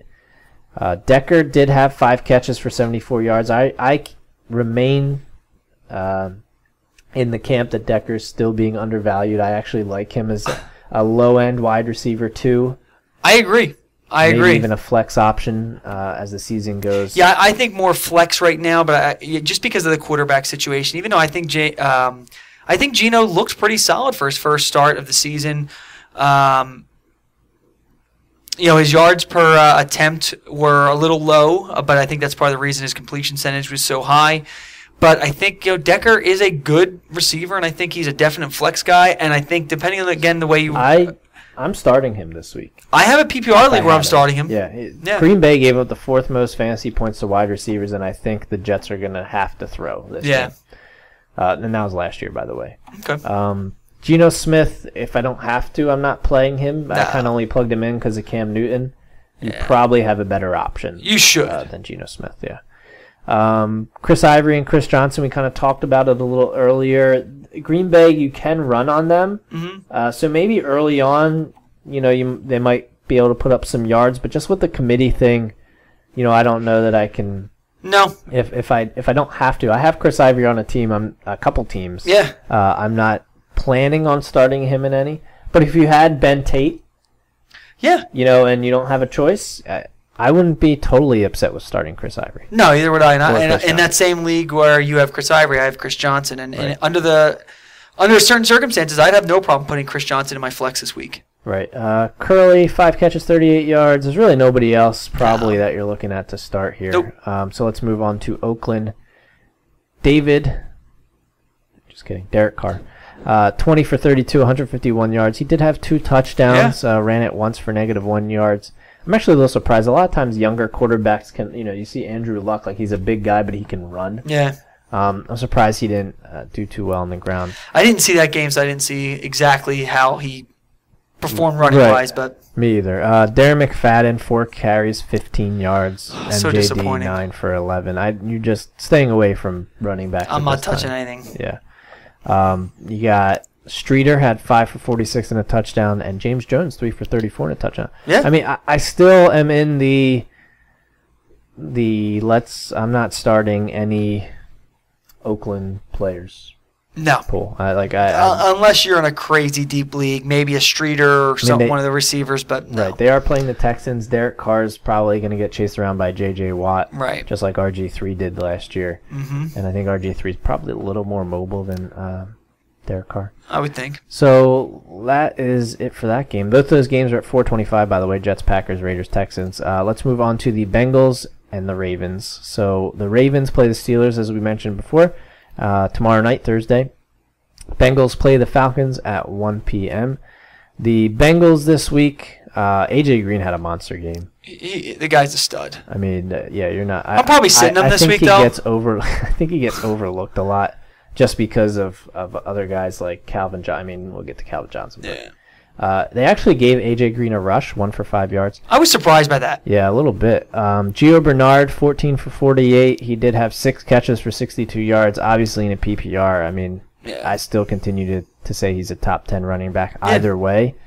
He solidifies himself as top 10 for me in PPR. Yeah, I was a little disappointed with Jeremy Hill in this game. Just 4 carries for 19 Yeah, yards. now, because I actually was a believer in Jeremy Hill. I read a lot of stuff on him all preseason. You gotta stop reading. That's what the reading is tough. Yeah, it's tough for me, though. But the offensive, one of the guys on the official website from Bengals, Roto World, reports that the offensive coordinator says they just didn't want to put him in such a hostile situation. They still think, this is coming from the offensive coordinator, that they still think he's going to get 170 carries in his rookie carries season. or not just touches? 170 carries. So Jeff Hobson of the Bengals official website still expects Jeremy Hill. He's not Hill. a big PPR guy, so I guess if he's getting touches, it usually is carries. And I do think if he's getting 170 carries, I think he could be really relevant when these bye weeks start. So I was pretty disappointed. That's supposed to be 10 a game. Yeah. More than 10 a game. Yeah. So I'm okay with that. I think as a guy that when the I don't know bye that start, I see that though. Either do I. But I've drafted him in I think 3 of my 4 leagues, and I'm going to keep him on my bench, even though there's a lot of. Yeah, I don't think you're dropping him yet. Devontae Freeman, I'm dropping. Okay. Jeremy Hill, I'm holding on to. Okay. Because I love this offense, and if something were to happen to Gio Bernard, don't you Jeremy, put that. I don't want anything to happen. But if something more to happen, Jeremy Hill, I think, is going to be a stud. Yeah, Eifert got hurt in this game, so that down goes. Have you seen it yet? What? When he got hurt? No, I did not. I haven't it seen bad? it yet either. Supposedly it was disgusting. Oh, well, I'll have to check that out. Yeah. But Atlanta, I mean, running back wise, quarterback wise, can give up some points. So, I mean, depending who you have, I have no problem if you start Andy Dalton in this game. When he's throwing to guys like Gio and AJ Green, obvious playmakers, he did have a lot of fantasy points last year. I don't think he's that great of a quarterback, but he has talent around him. He ended up, he was at, top 5 or 6 last year? Yeah, he's definitely top 10. Yeah. So like I said, they are playing the Falcons at 1 o'clock on Sunday. Let's move on to the Ravens. Joe Flacco, 345, a touchdown and a pick. I'm still not in the Flacco camp. I'd rather start Andy Dalton over Joe Flacco. Yes, I would too. I'd rather start Andy Dalton. Okay, and since even though now, especially this week, I should say, because the Ravens are playing the Steelers on a short week. Right. So this is really the big question with Ray Rice now being cut, not just suspended, but cut. Pierce, 6 rushes for 14 yards. He got benched. He did get benched. He did get hurt too, right? I don't think so. I think he straight up got benched. Straight up got benched? Yeah. Not any time. Okay. Forsett, 11 for 70. So he actually ran pretty well, which is surprising to me. What do you make of this situation? To me, I guess I'll give you my opinion very quickly. I actually view Bernard Pierce as a buy low candidate right now because I don't think Justin Forsett can be the guy. Now, they might go RBBC for a while, but if I can find a Pierce owner who's a little worried right now, I would buy low. I agree. I think maybe this week Forsett may be the guy. So if you're the Ben Tate owner or somebody looking for a running back replacement this week, Forsett may be the guy to own this week. However, I do think long-term Pierce is a guy. Forsett's been in the league a long time. He's not a young guy. I think. Right, and so if he were that good to be able to be a running back 1, he would have done it by now. I agree. And so I just don't trust him. And, if you're in a really deep league, keep your eye on their rookie running back, Tolu, something like that. So I think that's someone just to keep an eye on because that backfield could get a little crowded. But I have Pierce in several leagues, and I'm holding on to him. And I'm not starting him this week. But I do still think that Pittsburgh he is middle of the road for running back, giving up fantasy points. I could see Pierce, responding well this week. The coaches benched him. Yeah. They wanted him to get the point across, and it wouldn't surprise me if Pierce had a big game, better than Forsett and everything. I'm not trusting it though. I want to see him do it first before I put him in my lineup. Yeah, I agree. Steve Smith Sr. Steve and I had talked about this in the preseason. 7 catches, 118 yards, and a touchdown. How many targets he had? That's the big thing. 15 targets. And by the way, it's like Taliaferro is the rookie. I think I'm thinking of a tight end named Tallulah or something. There's like a Tallulah out there, yeah. But yeah, it's Taliaferro. Yes. The guy that you're thinking. That's just something to keep on your radar. Right. But yeah, Steve Smith, 15 targets. Dennis Pitta had 15 targets 30 as well. targets between those two players. Yeah. Nobody else had more than 7. Right. Which is actually still a lot. How many times did Joe Flacco throw the ball? It's amazing. More than Joe Flacco should throw the ball. 62 times he threw the ball. Think about it. What did you say Breeze and Ryan threw? 42 each, yeah. Right, so 20 more passing attempts. Crazy. It's ridiculous. That's absolutely insane. Yeah. I don't think you see that a lot. I hope not. I just don't think the Ravens have a great run blocking offensive line at this point. I think they're a little scared to run the ball. Well, they're going to be terrible if they don't run the ball, if they can't get a running game going. Flacco is very – he won a Super Bowl. He's good. He's not throw the ball 62 times good. No, he is not what you just said. I said it. I have nothing else to add. Torrey Smith, just 3 for 50. I continue to not be like a big Torrey Smith guy. I didn't draft him in any league just because I think he goes way too high where he gets drafted. Now, let me ask you, so if you're in even a 2, I guess, are you still maybe keeping Steve Smith Sr. on your bench maybe another week to see if he can... See, for me, a lot of times what I do for guys who aren't expected to do well, I give them 2 weeks. Sure. If the first 2 weeks they go back-to-back and do well, I'll think about putting them in. Right. Or I'll just be confident putting them in a bye week. Mm-hmm. For guys that don't do well, maybe like a Torrey Smith, you're not going to drop. Maybe Owen Daniels, if you took a flyer on him to see if maybe he would be involved in the offense. to me, you can drop him this week. Right. But like, I'm just trying to like Jeremy Hill. Okay, so say those guys I usually give 4 or 5 weeks, like almost half the season. Sure. Just because like a lot of things can happen. You know, it really depends on who I have and how confident I feel. If I think you're thinking Steve Smith maybe at a flex spot, Maybe. and that is something you have to weigh Or out. a wide receiver 3. Or yeah, if you're in a 3 wide receiver league. So I'm not putting him in as a number 2 yet at all. But I think he's an interesting flex spot. I mean, I was a little higher on Torrey Smith than you. However, you know, when I see 50, he basically doubled Torrey Smith's targets. Yeah. That's starting to worry me. He But more than doubled. but it is more than double. But it's week 1 again, so I'm trying not to overreact to anything. Yeah. Either way. But if you're going to ask me, am I a little worried about Torrey Smith? Sure. And was I really impressed with Steve Smith Sr.? Yeah. Yeah, and I actually think Steve Smith will shine on primetime on Thursday night, too. I think he's going to have a decent game. I think he's one of those wide receivers that you always, in the last few years... He's like Reggie Wayne. You get him late, and he's productive, and now he's got a better quarterback throwing to him, I think. Than Cam Newton? I think he's a better passer than Cam Okay. Newton. All right. Overall, you know, who would I rather have on my team? Cam Newton. But, you know, Hands down. I will say Joe Flacco has a ring. He does. Cam Newton does not. So, It's a little different, but all right. yeah, maybe. Not. But, so, Trent Dilfer has a ring, doesn't he? one of the best quarterbacks of all time. You shut your mouth. Joking. So, yeah, I don't know. We'll see. But I think Steve Smith is an interesting flex play. I think I may have him in my flex this week if I have him. Okay. Let's move on to the Bills and the Bears. The Bills pulling off the upset. This one was in overtime. 23-20. I don't even know what to say here. I mean, Forte still had a good game, even though I thought this would be a blowout. Yeah. Forte, 17 rushes, 82 yards. He added 8 catches for 87. I mean, PPR, he's probably going to be. Yep. He very well, and I don't know if I said it on a previous podcast, but I think that he could easily be the top scoring fantasy running back in a PPR. Yeah, and especially based on what you saw week 1, I would not argue that at all. Cutler, 349, 2 touchdowns, 2 picks, doing what we kind of figured he would. I think that's about, 20 fantasy points roughly? Somewhere around there, yeah. Brandon Marshall, 8 for 71 with a touchdown. He had a little bit of an injury, but I think he's going to be okay. Yep. Jeffrey had that hamstring, so that's something to monitor. They say he's going to play, but I'd still be a little leery of him. If Jeffrey can't go, is there anybody that maybe, you're picking up or taking I just don't think there's another wide receiver that makes up for it. I mean, I don't think Santonio. Like I said, this early, because I think there's not... Martellus Bennett benefits the most from that. I would too, and this early there aren't any buys, and I really hope that you have a team that you're already not having to go to the waiver wire to plug in. If Alshon Jeffrey can't play, you should have somebody on your bench that you can plug in that's better than any of the guys you're going to pick up, Right. unless, maybe there's a Marcus Wheaton out there still, and you like Marcus Wheaton this weekend. I wouldn't trust Alan Hearns, Johnny Hearns to be in there.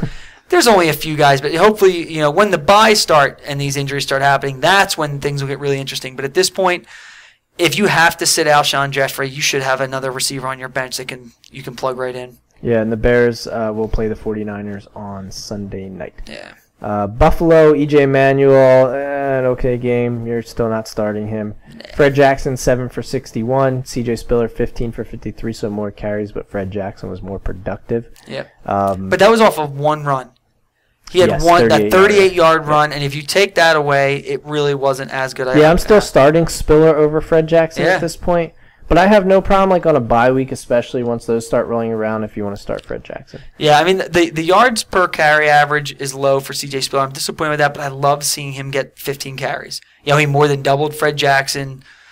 So if you're a C.J. Spiller owner, I actually look at that as a positive. Although, last year the Bears were terrible on defense and their rush defense. So I wonder, I don't know if... I didn't see this game, so I don't know if Spiller and Fred Jackson didn't run well, or maybe the Bears have an improved rush defense. Miami, pretty good defensively in the backfield. Running backs can be run on. Yeah, missing. Like I said, there's really nobody. Missing Deion Jordan down there from the suspension. So yeah, there's nobody wide receiver wise that I'm playing this week. Okay. Texans and the Redskins. Texans won 17-6. Fitzpatrick 206 for a touchdown. Foster 27 for 103. Grimes and Blue both had 1 touch each. We already talked about Arian Foster. Andre Johnson, 6 for 93. You're still playing him. DeAndre Hopkins here, I guess, is the guy to talk about because we did talk about him a little bit in the preseason. 4 catches, 89 yards on 5 targets. He's a good guy, but I do think you're going to see games like this, and then you're going to see a game where he has like maybe 2 catches for 17 yards. Well, look at his average takeaway. His touchdown was 76 yards. So he had 3 catches, take 76 out of 89. So you're talking 3 13. catches for 13 yards before that. So so hold off on putting him in. yeah. I mean, I have him on a bench in one league, and I'm okay with him sticking on my bench for now. But yeah, I'm not throwing him in just yet. Yeah, they do play the Raiders this week, so it is a favorable matchup. Yep. For a lot of people. I like Arian Foster a lot this week, like I said. Yeah. Redskins, RG3, no throwing touchdowns. He did have 267 yards in the air and 3 rushes for 2 yards. So not a great game for him. Nope. If you're an RG3 owner, you got to be worried. Yeah, I just think their 3 rushes for 2 yards is what sticks out to me. I think they're trying to make him into something he's not. And until they let him play his game, he's just not going to be comfortable out there. I agree. And I don't think he's going to be that great of a fantasy quarterback. And it's a shame. He's such a hell of an athlete. You hate to see this. I mean, even if he is in the same division as my favorite team, he was so fun to watch his rookie year, and it's a shame to just watch what we're watching right now. Yeah. Alfred Morris, 14 for 91. Very good running game for him. 6.5 yards per carry. Yeah, did have a touchdown vultured from the fullback Darrell Young. No issue starting him this week. Nope. They are playing the Jaguars, like we said. He's good, old, reliable Alfred Morris. The weird thing is he's a pretty big guy, but it seems like he gets vultured a lot. Yeah. Like I feel like that happens a lot, which kind of sucks. Yeah. As an Alfred Morris owner. It does, but he gets the volume, the yards will be there, and then he'll get the occasion. I think he'll still end up in the 8 to 10 range for touchdowns, and you'll be okay with that. Yeah, I agree. Jordan Reed did get hurt this game. Niles Paul came in, 4 catches, 86 yards.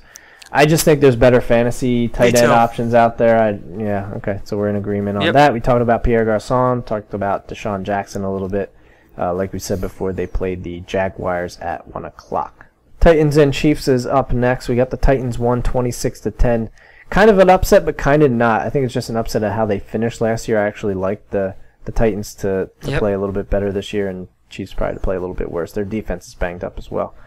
Locker, 266 for 2 touchdowns. We kind of talked about him a little bit earlier. Yeah, and I think the first podcast we ever did together, I talked about, don't sleep on Jake Locker. I've been a fan of his. Yeah, we did talk about him a little bit earlier in the podcast. Justin Hunter, 3 catches for 63 yards, so doing pretty well. Yeah. In his first NFL, well, I don't think it's his first ever, but his first game this season. Right. It's probably all of their first games this season, though. I think it might be. Nate Washington, 4 for 59. Now, Justin Hunter did lead the team in targets, which I like. So if you got him Kendall Wright led the team, 6 targets. Or no, I'm sorry, targets. I'm not looking at targets. I apologize. Receptions. Yep. Maybe you should look at all the stats. We should edit that.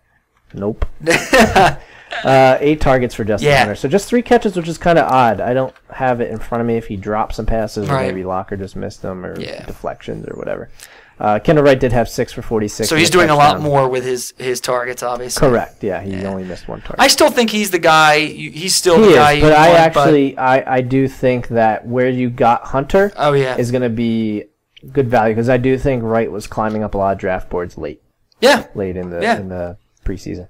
Sean Green, 15 carries for 71 yards. Actually pretty productive. Yeah. Sean Green. Dexter McCluster then had 9 for 29.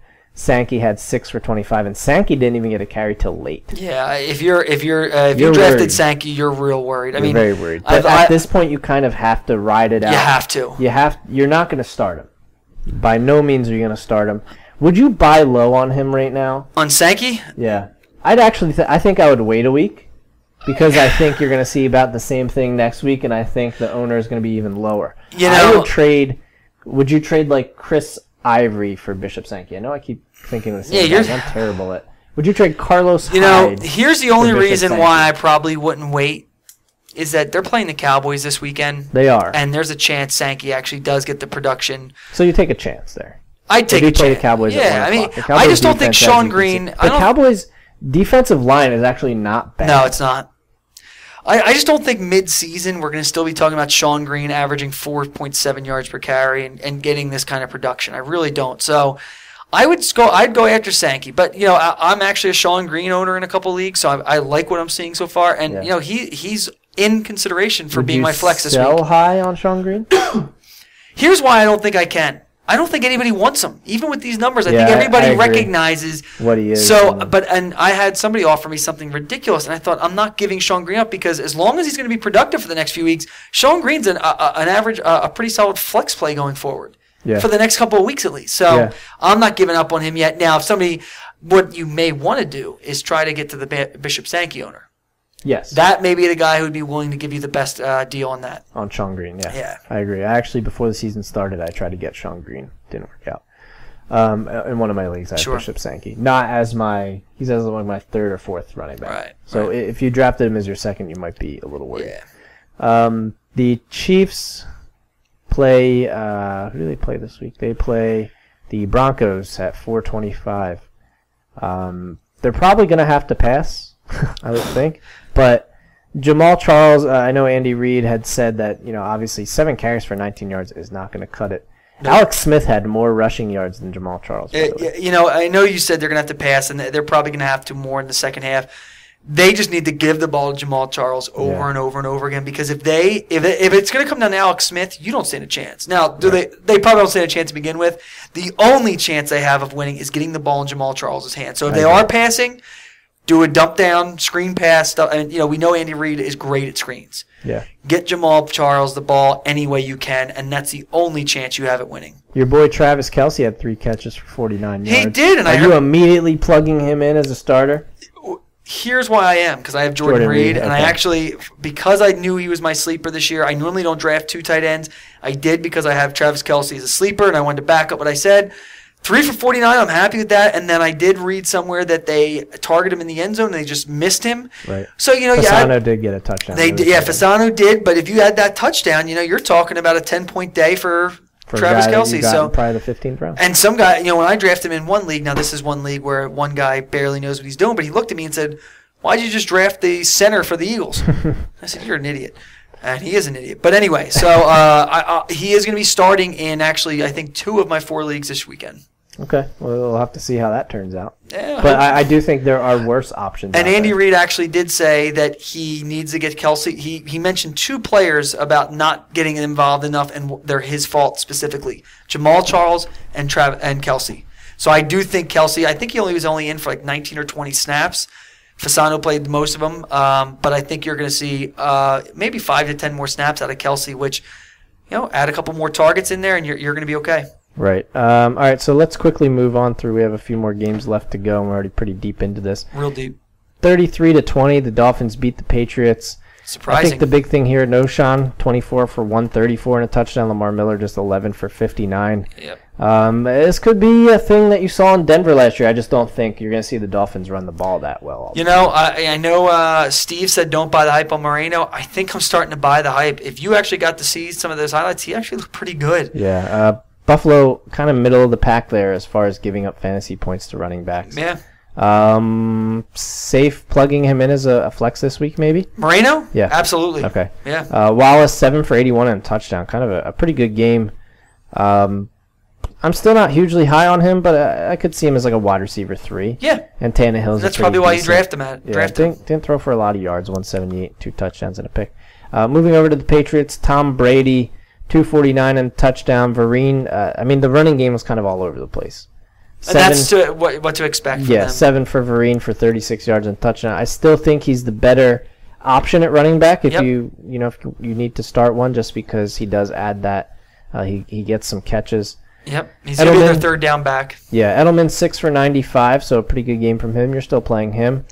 Gronk 4 for 40 and a touchdown. Those are probably all like Kembrell Tompkins. I'm not sure what to do with him yet. Yeah. Amendola, you're not playing. It's amazing. A team that's supposed to be really good, and I still think that even though they lost week 1, they're still going to be really good.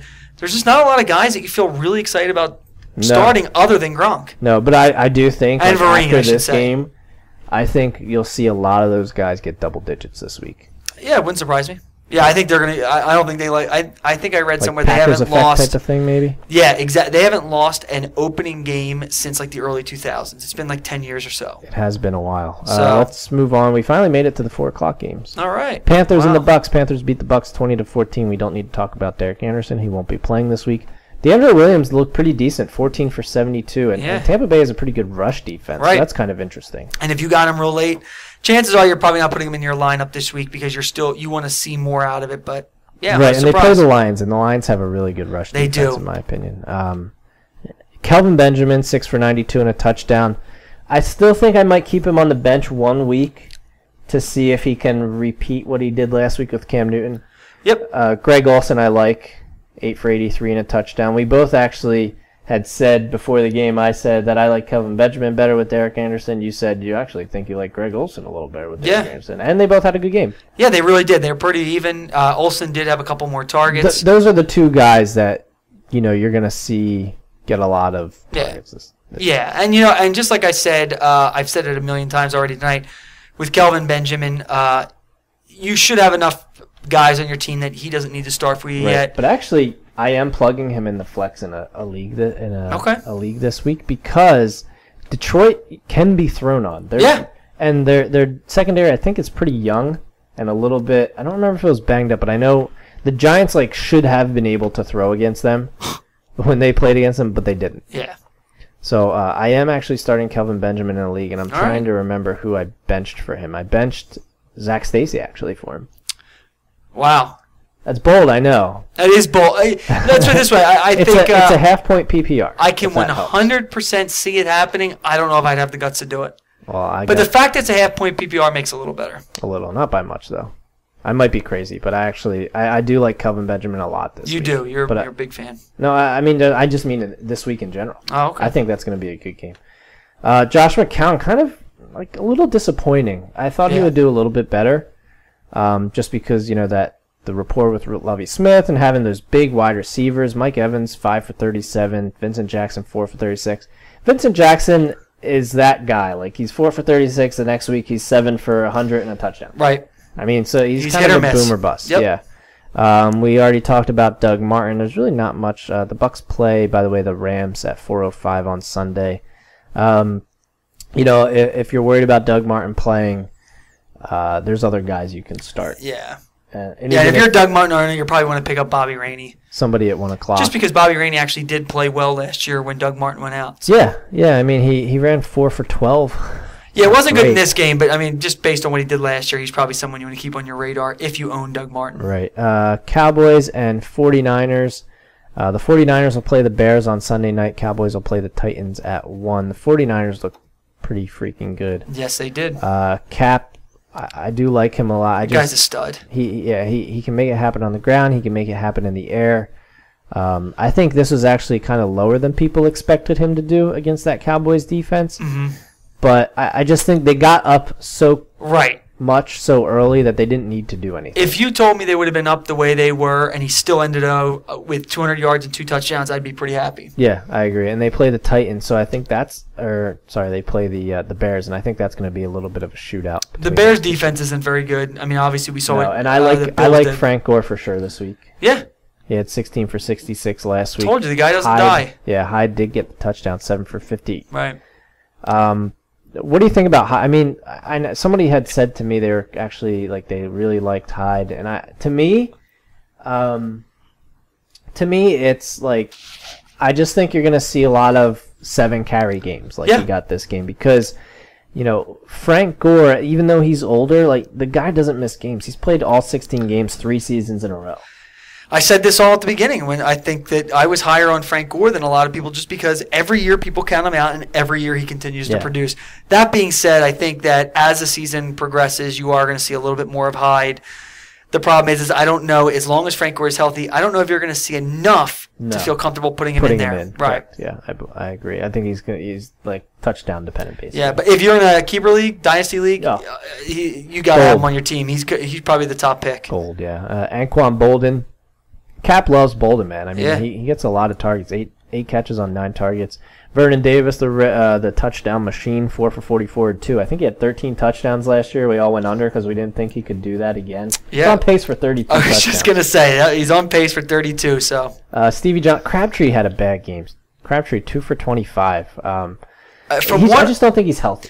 I read somewhere that he just wasn't healthy, so he really was not used very much. So I'd keep him I'm on your okay. bench for now. I'm actually okay putting him like wide receiver 3, but I would rather start Kelvin Benjamin. Yeah, me too.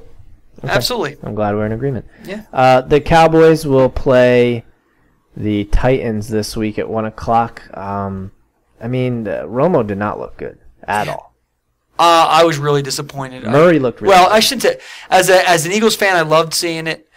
I just couldn't believe it. As a fantasy person, I was really high on Romo. I thought you can get him late and he's going to produce. It's only week 1, but Steve and I man, tried to tell you. you did. But I'm sticking to it. It's only week 1. But as you just said, Murray looked awesome. Yeah, the Titans have a really good pass defense as far as fantasy goes. Last year they were, against the run they can be ran on. So I think Murray's going to be in for another good game. They gave up the 3rd most in 2013 last year. Only the 2nd fewest and 3rd fewest to wide receivers and quarterbacks last year. So I think you might see Romo struggle again. I'm starting guy like if Jake Locker's available, pick him up. I would do Locker over Romo. Yep. Well, yeah, I know you're doing Locker over. Who'd you say, Brady? I'm doing Brady this week. Yeah. So obviously that's a no-brainer for you. Bryant had a bad. Des Bryant had a bad game. I'm not worried. Nope. Terrence Williams 4 for 50 and a touchdown, not bad. I think you see that improve this week. Maybe. Yeah. I think they spread the ball around a lot. Yeah. Witten only had 2 catches for 14, which is odd. That was really odd. He did have Disappointing, 6 targets, so I think Romo just had a bad game. Yeah. So if Romo's going to keep having bad games, though, It's going to affect everyone in that offense. gonna affect everyone in that other than Murray. Murray's probably going to be the only one who benefits from that. yeah, I agree. Maybe not benefits, but he's the only one who probably will be the least affected, obviously. Right. The Colts and the Broncos. The Colts will play the Eagles Monday night. We kind of talked about that. Not much to really say about this game. 31-24. Everybody, had pretty much a good game. Yeah, I'm looking at Andrew Luck's stat line now. 35 for 53, 370, and 2 touchdowns. Top 2 5 interceptions. quarterback to me. I think this week you're going to see a very similar stat line without interceptions. Yeah, I agree with that. 370 yards, 2 touchdowns. Richardson, you're not starting. Bradshaw, Nope. you're not starting. Nope. If you can help it. Reggie Wayne, like we said earlier, we Put him talked in. about. Bradshaw did have 5 catches for 70 yards, so maybe in a PPR, he's the better runner Yeah. than Richardson is. And Bradshaw's an interesting guy that I'm wondering if he's going to get picked up in most leagues. I think that's somebody you probably want to pick up. I just don't see. I think I am 100% out on Trent Richardson. Yeah. Me too. And I think someone's going to have to carry the ball and catch some passes out of the backfield. And at this point, I'm betting on Bradshaw. If you can trade Trent Richardson for Bishop Sankey, do it. Yeah, I feel I better don't with even know if Sankey. you Yeah, could, but yeah. Monte Ball, I'd like to see a little more better production-wise from him. Only 2.9 yards per rush. Not very good, but I think you'll see that improve. I'm trying not to. He's the one guy that I just was lower on than every single person, every analyst, you guys. I just did not think Monte Ball. I know he's in one of the most productive offenses. I'm hoping it goes up because I actually did draft him in a league, but I don't know. So yeah, I was not 2.9 yards per carry. Yeah, they play the Chiefs this week, so I don't think there's any way you're benching him. No. But I don't. He's a first-round pick, so Yeah, I don't expect a great game though this week, but I think as the season progresses, you will see that improve. I do like the number. The volume's there, so we'll Yeah, see. Julius Thomas 7 for 104 and 3 touchdowns. Emmanuel Sanders 6 for 77. Demarius Thomas had a kind of poor game. Yeah, a couple drops, or at least one drop I know of. Yeah, but all three of those guys you're starting. Yep, you're not sitting them. Not a question. All right, up next you got the Monday night games: Giants and Detroit. Are you starting? And the Giants had a terrible showing on Monday night. I guess we talked about Rashad Jennings already. Other than him, anyone you're starting against the Cardinals this week? 1 o'clock. I think I may still, depending on when you drafted, I'm still probably going to start Victor Cruz. He talked about wanting the ball more often, and it just seems like anytime a wide receiver does that, they'll try to give him a few more targets. I don't feel good about it because I do have him in a league, and I'm going to still keep him in there. I'm very nervous about that. But I just, I just think that he is a talented receiver. If you draft, I'm putting him in. I don't have enough. I think he's better than the receivers I have on my bench, and I'm going to ride him one more week. And if he has another week like he did this week, He only had 6 targets, only 2 receptions. Then I'm going to probably get him out of my lineup and put in somebody else. But I'm gonna ride with him one more week. Yeah, the Cardinals have, like we said before, a pretty stout defense. They do. So, Kelvin Benjamin over Victor Cruz to me. Yeah, I can't argue it. Okay. I can't argue that. All right. What about Golden Tate over Victor Cruz? That's a tougher one, but I think Golden I Tate, do it. 6 for 93. Yeah, I think I I'd would do it as well. I mean, if you saw that Monday night game, it was atrocious. Yeah. So the Lions will play the Panthers at 1. Stafford, a great game. Obviously, you're not doing anything other than starting him. Bell, you're starting, in my opinion. 15 for 51. Yep. Bush had 9 for 15. Not great on the ground. Bush did have 6 catches for 49 yards. On my low list, as we talked about earlier, Calvin Johnson. Obviously, nothing there, or nothing to say there. No. Ebron did have 2 targets, no catches. Nothing else to really add for this game? No. Okay, because you're starting Stafford, Bell, Tate, Johnson, and probably Bush. In a PBR league, definitely, yeah. Yeah. Okay, so last one, Chargers and Cardinals. We just talked about the Cardinals defensively. How about offensively? Larry Fitzgerald, I guess, is the big thing about this because at one point I remember seeing when I was watching this game, I don't know if you watched any of it, it was on so late Eastern. I'll be honest with you, with a young baby at home, I'm not staying up that late, so no, I didn't see it. There was one point, Carson Palmer threw it to 8 different receivers, not a single one of them was Larry Fitzgerald. I think it's pretty obvious, Floyd, I'm kind of boosting my chest out here because of all the love I gave Floyd. Obviously, he's the number 1 guy now. Led the team in targets, 5 catches, 119 yards. He did have a big 63-yarder from back in practically their end zone. Ellington did play here, so I guess he's going to play through this. So okay, starting him. One of the I am. One of the things I did like today came out. They said he cannot hurt it more. He can't hurt it further. Right. That's a good thing. The negative thing is I don't know. Part of me almost wishes that he did sit out a week or 2 to get rest to make sure it's 100%. But he was I know he missed today. He was in a walking boot, for protection. Yeah, but I think they're just going to rest it during the week and he'll play. I agree. And I beat the Andre Ellington drum louder than anybody. Drafted him pretty high in one of my leagues. It was the only league I had a chance to actually get him in. I didn't start him last week. Because that late in the night, for a 10-20 game, I had to make the decision earlier. He put up 8 points, which isn't bad considering what you were expecting. No, he had 13 carries. So, Jonathan Dwyer only had 7. But then he's also used, again, this is why I like him so much. He reminds me, is a little bit like Gio Bernard. He also had 5 receptions. He was tied for the lead in receptions, 27 yards. Wasn't as productive, but for opening game, from a guy that went from being out 4 to 6 weeks on Friday to playing on Monday night, you got to be pretty happy with his production. So he'll be in my lineup in week 2. Carson Palmer, are you starting him in any situations? He's probably outside top 12 though. Let me say, if you drafted RG3. You're darn right. You're darn right. Giants. You're darn right. I'm picking up Carson Palmer and putting him in if Jake I'd Locker's not actually available. start RG3 this week. Really? The Jags, yeah. I just like the matchup better. And I'm sorry, but who does Carson Palmer play? The Giants. Let's bet. I want to wager on that. Okay. We'll bet a hoagie. Hoagie. Primo hoagie? All right. So sure. We'll get some sponsorship from that. Yeah, what are you talking about? Okay, fine. Carson Palmer. I say Carson Palmer. No, I say Carson Palmer. Okay, so and you say RG3 RG3 scores more points. You say Carson Palmer. All right, we'll have to write that one down. Yeah, and if you're listening, weigh in on this. Tell us what you think. Yeah, tweet us, Facebook us, whatever you want to do. Get in touch with us. Yeah. On the Chargers side of things, they will play the Seahawks at 4:05. Rivers didn't have a great game. No. I don't think he's going to have a great game this week either. I'd have Carson Palmer over Phillip Rivers. I would as well. Okay, cool. We're in agreement there. Phillip Rivers or RG3? Phillip Rivers. RG3 scares the heck out of me. Okay. I'm still going Phillip Rivers. You want a foot long?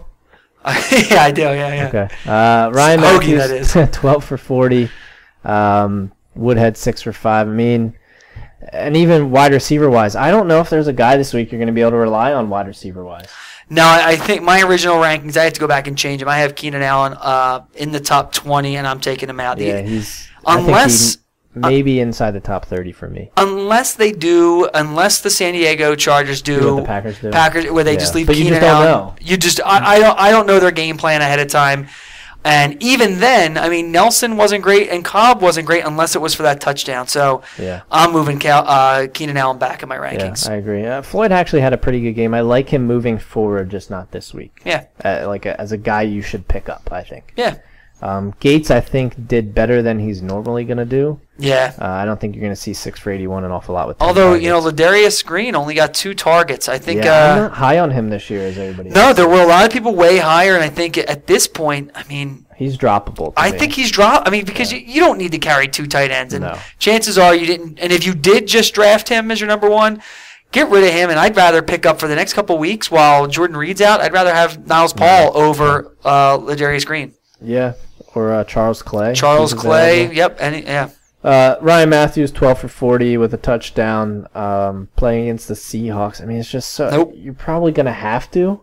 Like, Nah. You probably don't have a choice. I think you have a choice. Okay.